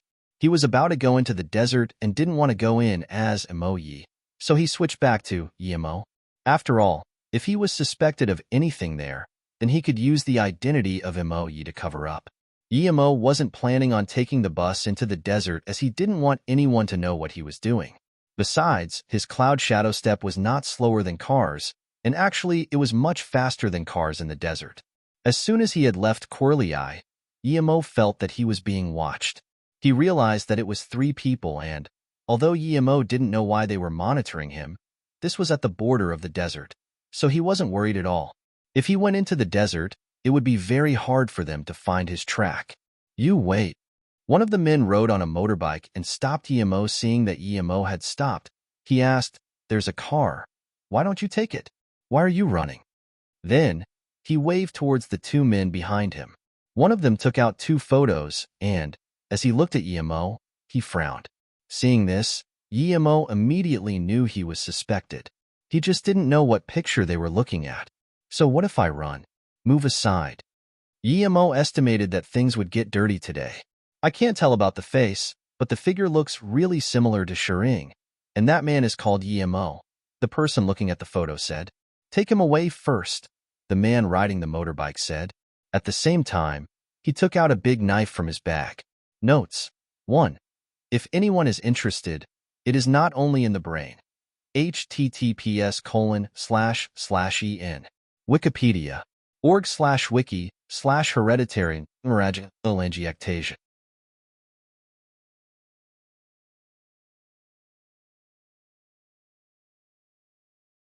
Chapter 101. The Battle in the Desert. Chapter 101. The battle in the desert in the east part of Africa near the Somalia. There was an island called Nabin where Chin Lungto's army was set. This place was close to the Arabian Sea, so they could enter the sea at any time, which was good to store an army. The place that Chin Longtu chose to reside in was not only good-looking but had a surrounding mountain that shielded it from anyone's view. In any case, even if it weren't shielded, no one would be stupid enough to spy on Chin Longto's army. At this moment, Chin Longtu, who was at an extremely grandiose mansion, was roaring. His only son was killed inland, and now there was still no news of the killer. He had already ordered that if nobody could find the killer's whereabouts, then they should bring him the head of the government authority responsible for that area. However, just when Chin Longtu was getting more and more impatient, a soldier in charge of the communications suddenly ran in and reported, "Godfather, we have news of the killer." Chin Longtu liked people to call him Godfather because he had loved the American movie The Godfather. He often said that he would be better than him. Who? Right now, Chin Longto's greatest worry was that his son's killer wouldn't be found. And now that he heard the killer had been found, no matter how calm he was, he couldn't help but to ask immediately. If it had been anything else, he would sit without moving and wait until the soldier had finished his report. But since it involved his son's killer, he couldn't keep his calm anymore. We don't know the name of the killer right now, but his figure seems very close to serene. We have already 3 brothers that have been killed by this man, and the way he kills is exactly the same, shooting metal nails into the forehead. It can be seen that this man is the same person as the killer at Ninghai. Our men must have found something special and went to ask but were killed. The soldier reported everything he knew. Chin Longto's face kept changing but didn't say a word. He knew that the soldier should still have something else to report. As expected, the soldier breathed and continued. After he had killed them and was prepared to destroy the evidence, the local police came. However, this person didn't seem to want to act against them, so he stole the motorbike and drove into the Taklamakan desert. Our men have already followed him in. Immediately assemble every member of Nanqing. Capture him at all costs, even if it means flipping the desert, or just kill him and bring his head back as a sacrifice for Shiping. Chin Longtu interrupted the soldier's words and said immediately. Yemo saw that these 3 people were identifying him through the photo and knew that if he were to let them go, his identity would be exposed. Since they still need to use the pictures, it meant that they weren't 100% sure that Yemo was Shering. It didn't matter if his identity was exposed, but it couldn't be exposed now. Now, he was still in the 2nd stage of Qi gathering, so it was not good for him if his identity was exposed. Once he reached the 3rd stage, he would be able to use many of the magical arts, then it wouldn't matter. Since he knew that these 3 came to investigate him and were suspecting him, he immediately killed them without mercy. Although he knew they were either from the Song family or Nanqing, Yemo wasn't sure which. However, at the pace the Song family should be investigating him, it shouldn't be them since they wouldn't have such influence, so these people were probably Nanqing's men. Thinking about Nanqing, Yemo was also surprised. As soon as he showed his face, these people came charging over. Luckily, he stayed at home and rarely showed his face in Luotsong. Otherwise, he would probably have been discovered there. Yemo didn't have the slightest remorse in killing these 3. Those who wanted his life needed to pay with their own. However, killing people in broad daylight required cleaning up.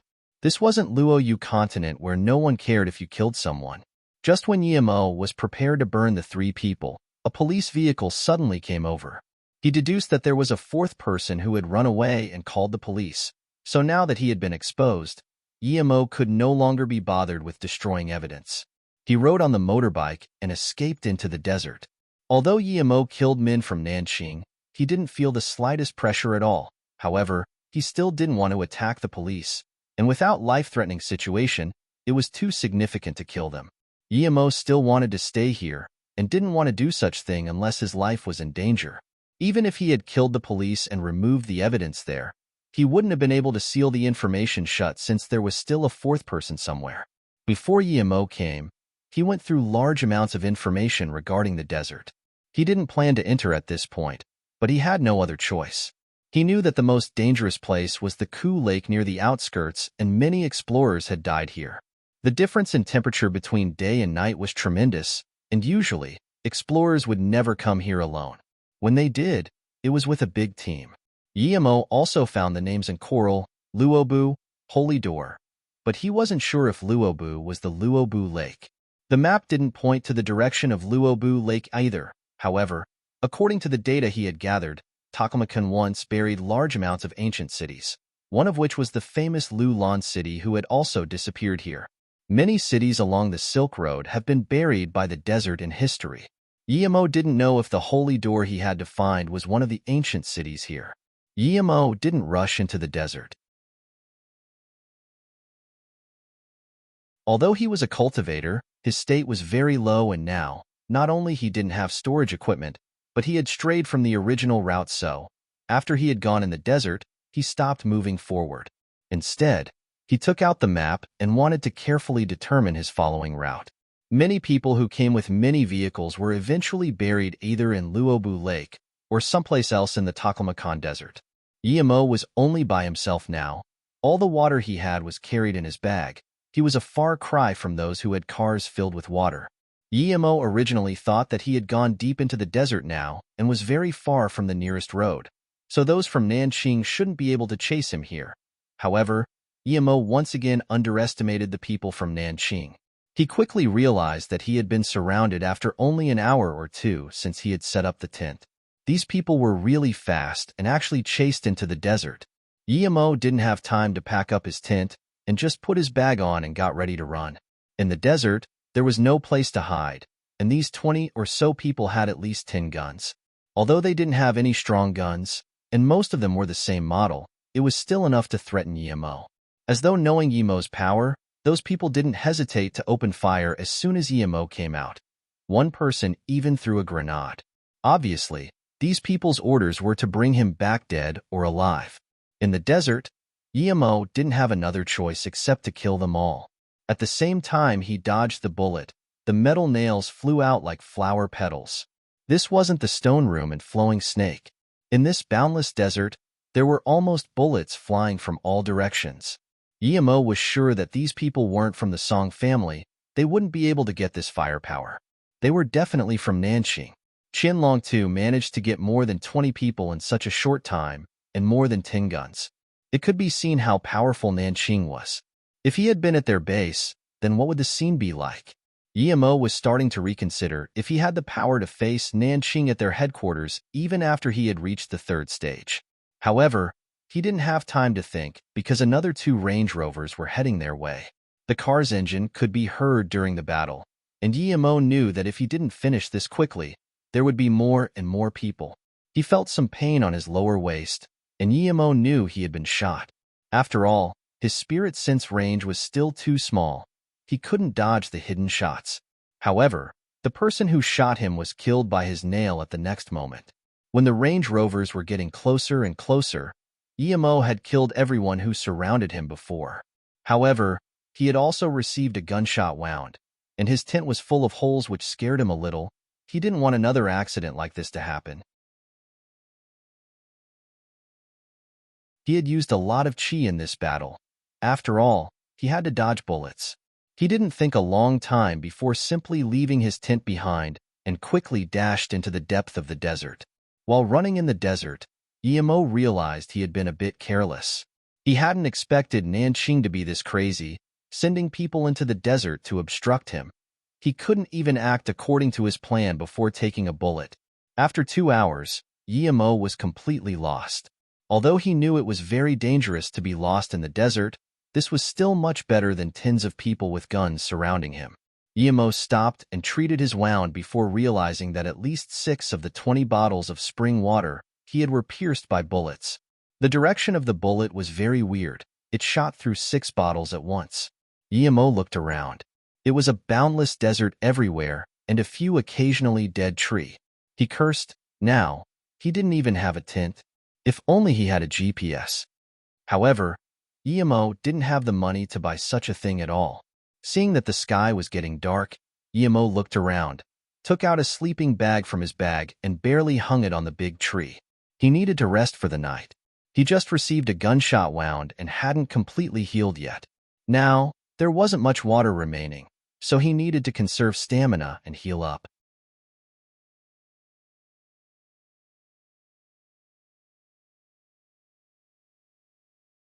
Chapter 102. Tear like Milan, white hair like silver sand. Chapter 102. Tear like Milan, white hair like silver sand. The night in the desert was relatively cool, and the calm breath almost made Emo forget that he was still in the desert. However, due to the disturbances of unknown bugs, Emo didn't get a very restful sleep. Despite this, Emo still felt pretty energetic when he woke up the next day. However, during the day, the searing heat of the sun made Emo feeling like he was in an oven, making him almost doubt if it was the same place from the previous night. The rolling heat wave attacked Emo, and this wasn't even in June. The weather was slightly cool, but the desert was so hot. It seemed that the temperature here was almost 45 degrees Celsius. If this was in June, would the temperature reach 100 degrees Celsius? Emo didn't dare to stay too long, although his wound was pretty much fine. The more he stayed in the desert, the more danger there was. Since he came, he needed to hurry up and go about his business. Although Emo found the words Luobu on the map, he didn't plan to go there immediately because the road he got on the map didn't point to that place and instead pointed somewhere else. However, after Emo had run for a day, he saw a vast empty place, surrounded by dunes. The sand rolled everywhere. Emo had done some research about the Taklamakan Desert and immediately knew this was the Luobu Lake. The temperature at day was near 50 degrees, but Emo could endure without it affecting him much. After all, he was a cultivator and was more resistant than ordinary people. However, he only had 9 bottles of water left, and he needed to find a water source fast. Otherwise, he would become dehydrated. Emo didn't plan to come to Luobu Lake first, but since he was already there, he didn't mind looking at it. After all, there were the words Luobu on the goatskin map. Although it was his first time coming here, Emo knew this was perhaps the most mysterious place in the desert, and many unexplainable events had happened here.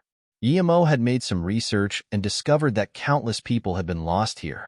However, there was also a legend that everyone knew. Before Luobu Lake disappeared, it was called Immortal Lake. It was said that the wind god, in order to prevent his daughter Milan from being together with the mortal Luobu, gouged his eyes and broke Milan's legs before scattering them to the east and west side of the desert, making them forever apart. The two weren't able to see each other anymore, and the longingness for each other was like a sword which fastened their aging. In one night, the beautiful young girl Milan's hair turned white, and her rolling tears gathered and formed a river which converged to form a sparkling lake. This formed the fable of the Luobu Lake. Later on, it was said that Milan's yearning became a fatal sickness, and the night that she had died, the heavens changed and the river went dry. The beautiful Luobu Lake had since disappeared, leaving behind this place full of silver sand which was said to be made from the young girl's white hair. This was the tearful story of Milan, her white hair, and the silver sand. Emo suddenly thought of this story when he was standing at the Luobu Lake. When he read the story before, he didn't have much reaction to it, but now, standing at the place where the story happened, he realized how melancholic this was. Separated by the heavens, reminiscence like the sword. Was this exactly like him and his master? He didn't know Luo Ying's feelings before, but now he did and finally understood what separated by the heavens and yearning like the sword felt like. When he was by Luo Ying's side every day, he didn't pay attention to it, but after leaving, he found that he had really lost something. Now that he was reborn on Earth, he realized how low his EQ was before. He couldn't even tell Luo Ying's feelings and could only feel he liked staying with her. However, when the danger came, the first thing Luo Ying thought about was to take him away, but when she activated the teleportation rune, he seemed to have felt a warm sensation brush past his neck. Now that Emo thought about it, he realized what that warmness was. When Luo Ying activated the rune, she must have been discovered, and someone sneak attacked her. But, in order to take him away, his master blocked this attack with her own body, and that warmness was the blood she had spat out. Emo suddenly felt he hated himself. He only understood it now, but even then, what if he did? Could he see Luoying? If Luoying was still where she was before, would she think about him? Just like Milan's tear story, Guillemot sat on a hardened dune and reminisced the bits and pieces of his memory with Luoying and felt immersed at the moment. It was unknown how long he was there before Guillemot sensed danger. He moved out as quickly as he could, but there was nothing around him. It was as though his feeling before was wrong. Guillemot frowned.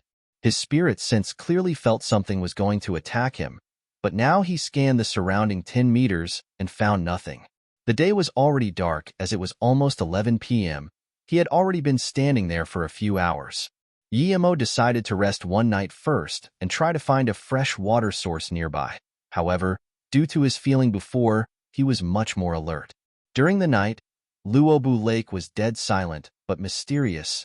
Yet, Guillemot was a cultivator. He wouldn't feel much even if he slept at a graveyard, much less a desert. However, he had seen a ghost cultivator before, but he didn't believe there was such thing as ghosts on Earth because if you weren't a cultivator, your soul would dissipate once you died. Meanwhile, most ghost cultivators were cultivators who had high power but didn't want to enter samsara after death, so they used special artifacts to forcefully keep their soul in the cultivation world to cultivate. Although ghost cultivators could still become immortals when they reached the highest stage, almost no one could reach this stage. The silence didn't last long before a faint and distant shrieking sounded, but since Guillemot knew that there were some animals in the desert, he didn't mind.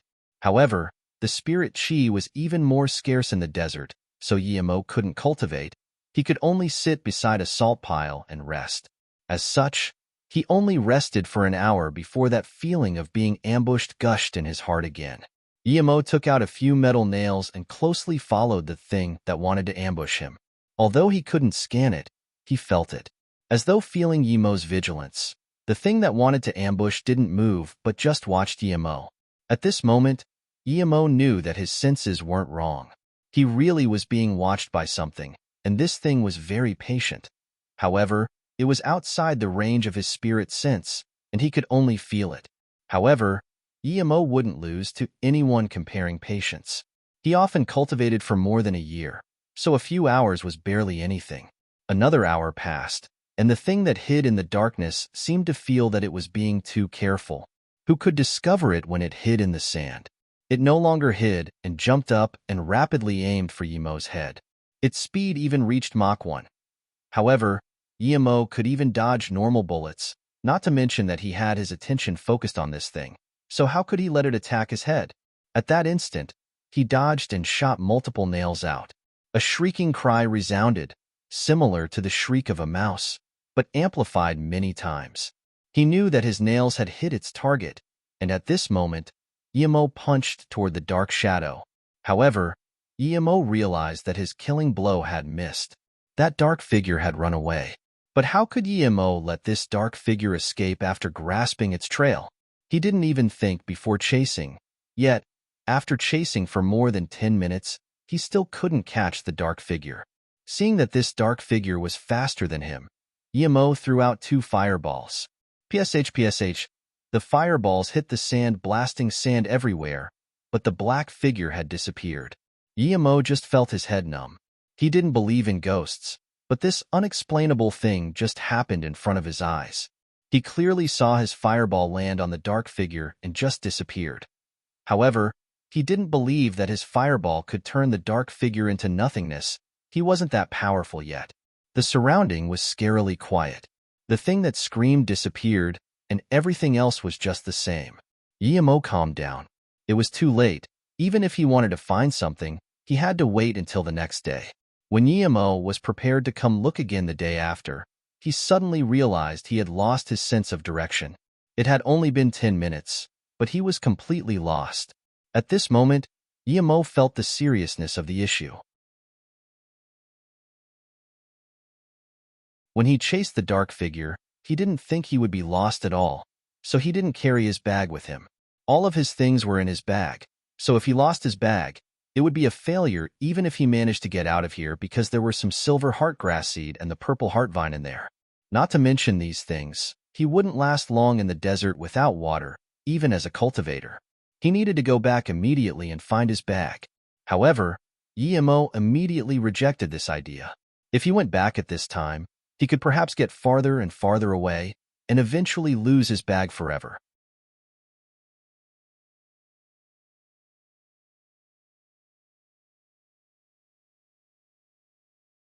Chapter 103, Yellow-Clothed Woman. Chapter 103, Yellow-Clothed Woman. Yemo calmed down his emotions and didn't continue looking for his bag. Instead, he simply sat down where he was. At this moment, he needed to be calm. Any bit of worry might make him take the wrong choice again. Previously, he definitely wouldn't have believed that he would get lost after chasing someone for only 10 minutes. It was said that the Taklamakan Desert was a bewilderment formation. Now it seemed that there really was one. Although he hadn't slept for the night, Yemo was still full in spirit. The only thing he thought about in his heart was his bag. As soon as dawn approached the next day, Yemo returned to where he had hit the black shadow with a fireball the night before and was amazed to see that the 2 marks he had made with the fireball had disappeared. There were no signs of movement on the sand, but the mark last night just seemed to have been washed by the sand again. Yemo didn't want to waste time here. The scorching sun had risen up once again. If he couldn't find his bag quickly, losing things was insignificant, but losing his life wasn't an option.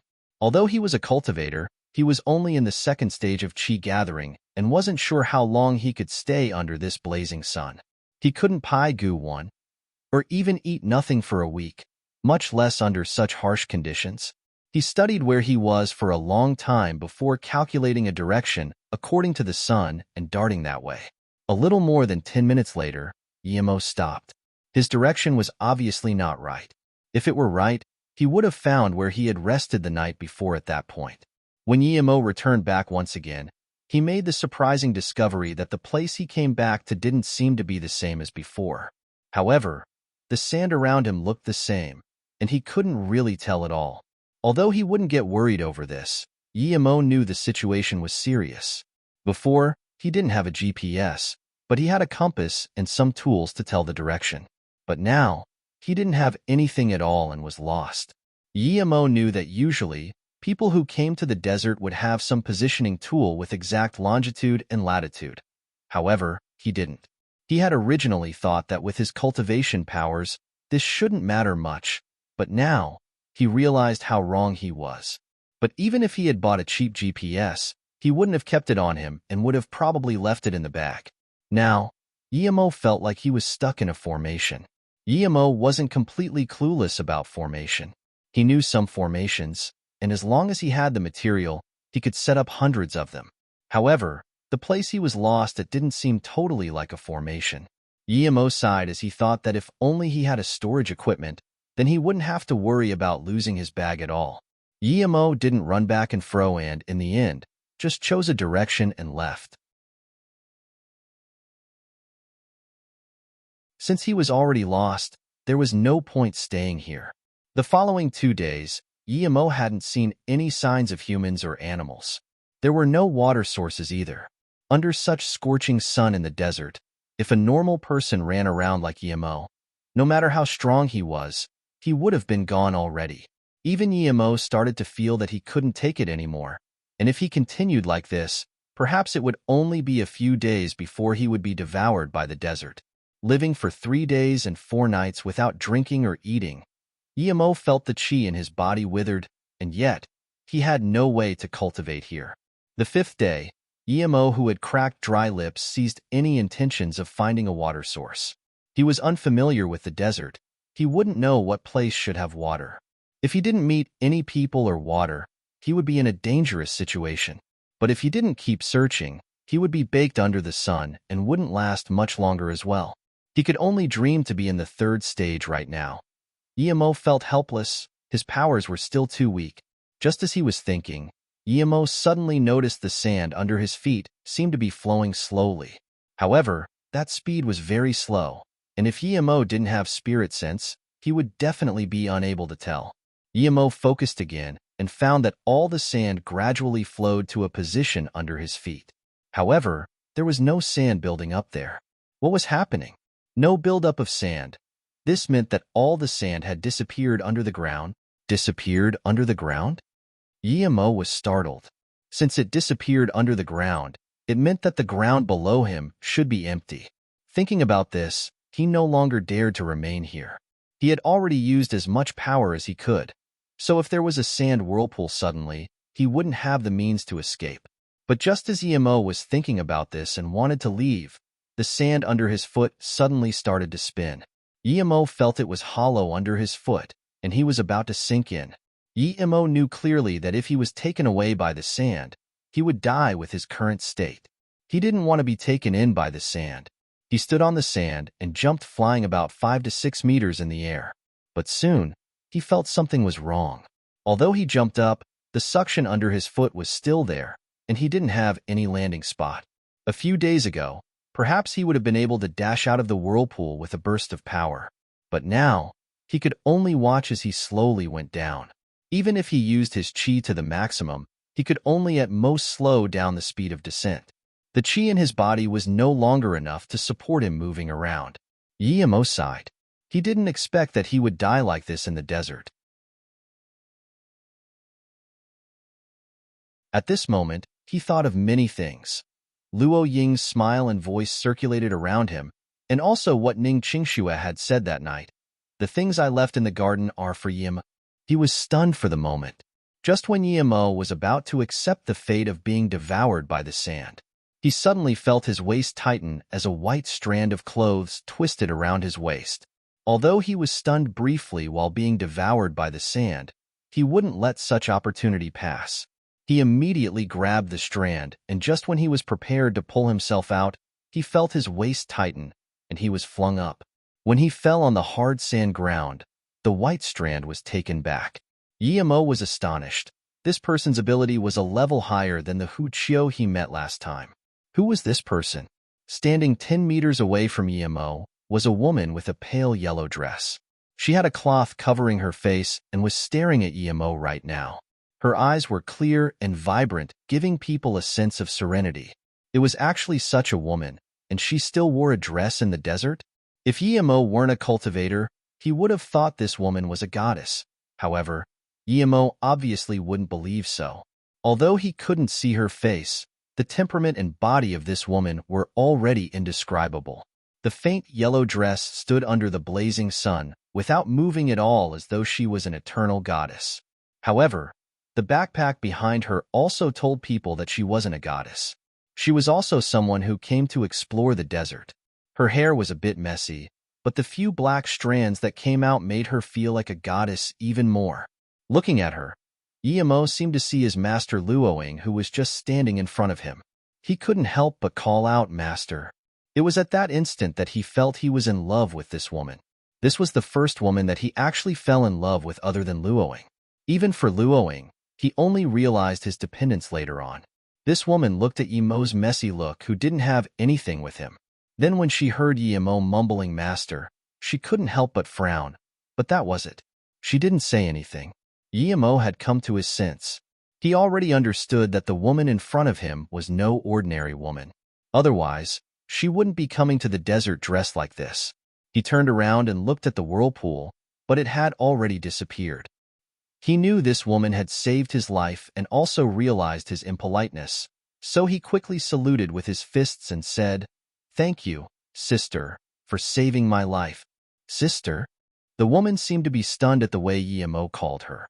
She saw Emo almost drown in the quicksand and knew his bag was probably devoured by the sand, but she still didn't say anything.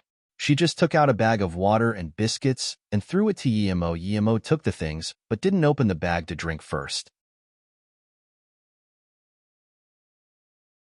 Instead, he saluted with his fists once again and said, "Thank you for giving me water. If I, Emo, don't die, I will pay you back." The woman looked at Emo's actions and didn't say anything. However, she felt weirder. She saw that Emo's lips were dry, so obviously, he hadn't drunk water for a long time. Normally, someone who hadn't drunk water for a long time in the desert would dash and drink to their heart's content when they saw water. However, this man, although looking a bit shabby, didn't have any worry of being devoured by the sand. He even seemed calm and talked in a very literate way. Emo saw this woman just look at him but didn't talk. However, he didn't mind. He could tell that this woman didn't live in the city. Otherwise, she wouldn't be dressed like this. He had already thanked her, so he opened the bag and drank more than 10 mouthfuls. However, he didn't stick his mouth to the bag and poured it down instead. Did he mind her? She hadn't drunk from the bag, but seeing Yi Mo's way of drinking, she felt more surprised. He was so thirsty, but he only drank a little more than 10 mouthfuls. This person's self-control and heart were really stable. However, what took her even more by surprise was that Yi Mo passed the water bag back. This woman frowned. Of course, she wouldn't take back something she gave out, especially after Yi Mo had drunk from it. Although he didn't touch his mouth with it, she still didn't want it back. Suddenly, this woman wondered if this man had planned to give the bag back to her after drinking, which was why he didn't touch it with his mouth. He was in the desert without water, but he still was able to give this bag of water back to her. Notes: 1. Paigu, the state where the cultivator no longer needs to rely on food for energy.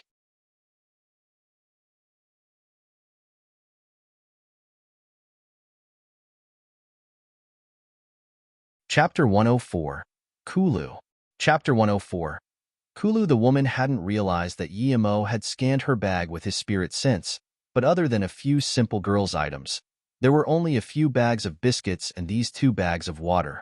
The other one only had a bit more than a half. Regardless of who this woman was, Yi Mo felt respect for her for the fact that she could give more than half of her water to a stranger. He was a cultivator, so with these 10 mouthfuls of water, he should be able to find his bag after asking for directions from this woman. He didn't want to endanger that woman's life because of the water, since no matter how strong she could be, she wasn't a cultivator that could use chi to recover. Without water, she may be worse off than him. Seeing that this woman looked at him without speaking, Yi Mo just felt a little confused and wondered if this woman was mute, which would be too unfortunate. How could such a stunning woman be mute? I just lost my bag. Can you tell me how to head to the center of Luobu Lake? Seeing that this woman didn't talk, Yi Mo could only explain himself. The woman took out a small round disc and looked at it before suddenly pointing a direction. Then, she turned and left. However, she didn't take back the food and water Yi Mo tried to pass back. From the moment this woman had saved Yi Mo and gave him directions, she hadn't said one word, so he wasn't sure if she didn't want to talk or couldn't. Seeing the woman disappearing, Yi Mo felt like he had lost something. He had seen a lot of beautiful women. Ning Qingxue, Qi Wanqing, Su Jingguan, even Yun Bing was very beautiful, but he had never seen someone like this woman who made him lose a part of his soul. Yi Mo followed the direction she pointed and sprinted over. He didn't expect to find that place in less than half a day. The place that he had looked so hard for a few days was so actually close. Yi Mo was speechless. However, when Yi Mo came back to his resting place, he realized that his bag had disappeared. People had come here these few days, and Yi Mo saw some of their messy footprints and immediately knew his things were taken. He followed the footprints and just walked 100 to 200 meters before finding 2 utility cars behind a dune, and 4 Caucasians were sitting under a tree, eating. His bag was tossed aside, and one of them was looking at Yi Mo's porcelain bottle which contained his pills inside. Yi Mo walked over and packed his bag, but the model Wendong gave to him was missing. Yi Mo immediately scanned with his spirit sense and found it lying inside one of the cars, covered in a box. It seemed these people also knew that it was worth quite a lot. Seeing Yi Mo pick the bag up, one of the men immediately came and spoke for a long time. Yi Mo had learned some simple English in Ninghai University so he could understand, but he couldn't be bothered to respond. These people took his things and asked why he was taking it back. Who are you? This bag is ours. Why are you taking it? That man holding the bottle reproached aggressively toward Yi Mo. He actually spoke fluent Chinese. Yi Mo immediately grabbed the bottle from his hand and put it back in his bag. He sneered. Yours? I left it 200 meters over there. How is it yours? This foreigner was still going to speak, but the person next to him stopped him and spoke in English. Mac, since this bag is his, let him take it. We don't lose anything. Then, he signaled, and this man called Mac immediately stopped. Yi Mo knew what they were thinking, but why would he let them do as they wish? When Dong gave that model to him, although he didn't have any use for it, he didn't want to leave it to a few bad-looking people. Originally, these few people didn't think Yemo had noticed his model was gone, but they saw Yemo walk straight toward one of the cars and open the case containing the model. He took out the model and the information before dumping it on the ground. How did he know it was in the car? These few foreigners were still thinking when Yemo had already stashed the things inside. The four men reacted and immediately stopped Yemo, solving things the hard way. Yemo sneered and used a swirling wind kick and sent the foreigners flying out meters away. Then he looked bleakly at them. If you dare to come again, I won't go easy anymore. The four looked at each other and watched as Yemo just walk out of there. They didn't dare to speak anymore. Although Yemo thought it would be best to kill these four, he thought it would be overreacting for killing these people when they just took a bag in the middle of nowhere. However, when Yemo didn't walk far, he suddenly remembered something and walked back once again. What do you want? We already gave it back to you. The man who could speak Chinese asked worriedly. Yemo ignored him and just took a map of the desert from the car. He didn't have one, so with this, he would be able to find a way back even if he ended up being lost again. He looked at the GPS that seemed to be charging in the car. Yemo pulled it off, but it was immediately out of power. He thought and chucked it back. Then he took another foldable backup tent and 10 bottles of water into his bag. Seeing Yemo just take those few men felt relieved. But then, something that made them worry happened again. Yemo actually took some silver pieces in the car. What took Yemo's attention wasn't their worth, but because it had the Tibetan character door. Could the letter before it be holy? Yemo knew these foreigners came to the Taklamakan to make a fortune. They were looking for these artifacts. The relevant departments wouldn't even care if they took it. Yemo couldn't be bothered with these things. But with that character, Yemo immediately took it seriously. Seeing Yemo just take one piece and left the other things untouched, these few foreigners felt relieved once again. The piece didn't worth much. Where did you find this silver piece? Yemo waved it in front of the foreigners and asked. The foreigners looked at each other but didn't talk. Yemo sneered and spoke once again. If you don't want to speak, fine, but I see there are a lot of good things on your car. I don't mind driving your car away. Oh, by the way, I could make a fire with the remaining car. As soon as Yemo spoke, the man who could speak Chinese immediately said, I know. Hearing these words, Yemo threw the map over and said, show me the location on this map. If there is the slightest difference with mine, I'll make sure you won't leave the desert. It's already marked on the map. The man spoke quickly. Yemo opened the map and indeed saw a place marked with a few English words. Before Yemo asked what it meant, the man explained, we found the silver pieces there because we had found a stone tablet marked with Kulu. So we called that place Kulu. The man didn't seem like he was lying. So Yemo took the map and didn't bother with these few people. He took out his simple map and compared. He made the surprising discovery that this Kulu was the exactly same place marked in his goatskin map. Kulu was probably what he was looking for. Yemo suppressed the joy in his heart, thinking whether this Kulu was the Ku Lake or not. Yemo needed to get there quickly, and the map he took from the foreigners were much more precise than his map. Everything was marked clearly on the map. Seeing Yemo didn't take their car, they finally felt relieved. China's kung fu was too magical. That man just kicked, and they all flew. Yemo believed that these guys were preparing to go back. They didn't have much equipment on their car. Since he had a map and simple navigation equipment, he would be much faster than a car in the desert. After all, there were many places a car couldn't go. Although he had a map and the precise location, Yemo wasn't in a rush. He knew he couldn't be hasty if he wanted to find that place, and he needed to keep his calm. He thought about what happened a few nights before and knew that the black shadow that attacked him was definitely a type of animal in the desert. As for why he would lose his way, he still couldn't understand. But one thing was for sure, he hit his nails. Thinking about the disappearing shadow and fire marks as well as the whirlpool that almost made him lose his life, Yemo connected these things together. He wondered if the place he had sat before was also gradually falling, and that caused the marks to disappear. However, thinking that he was sitting at a place where sand fell down, no matter how strong Yemo's heart was, cold sweat slowly fell down his spine. He then thought about the goddess-like woman who saved him. Who was she? In order to conserve his stamina, Yemo didn't run. He chose to walk during the day and rest at night. Ever since he had met the whirlpool that day, Guillemot was very cautious. When he rested, he would make sure he found a good place. On the third night after acquiring the map, Guillemot stopped at a wall that had been ruined by the sand. He was preparing to rest here for the night before continuing. You're tuning in to the Warrior Lore YouTube channel. Don't forget to subscribe and join us on this journey to catch the most captivating stories.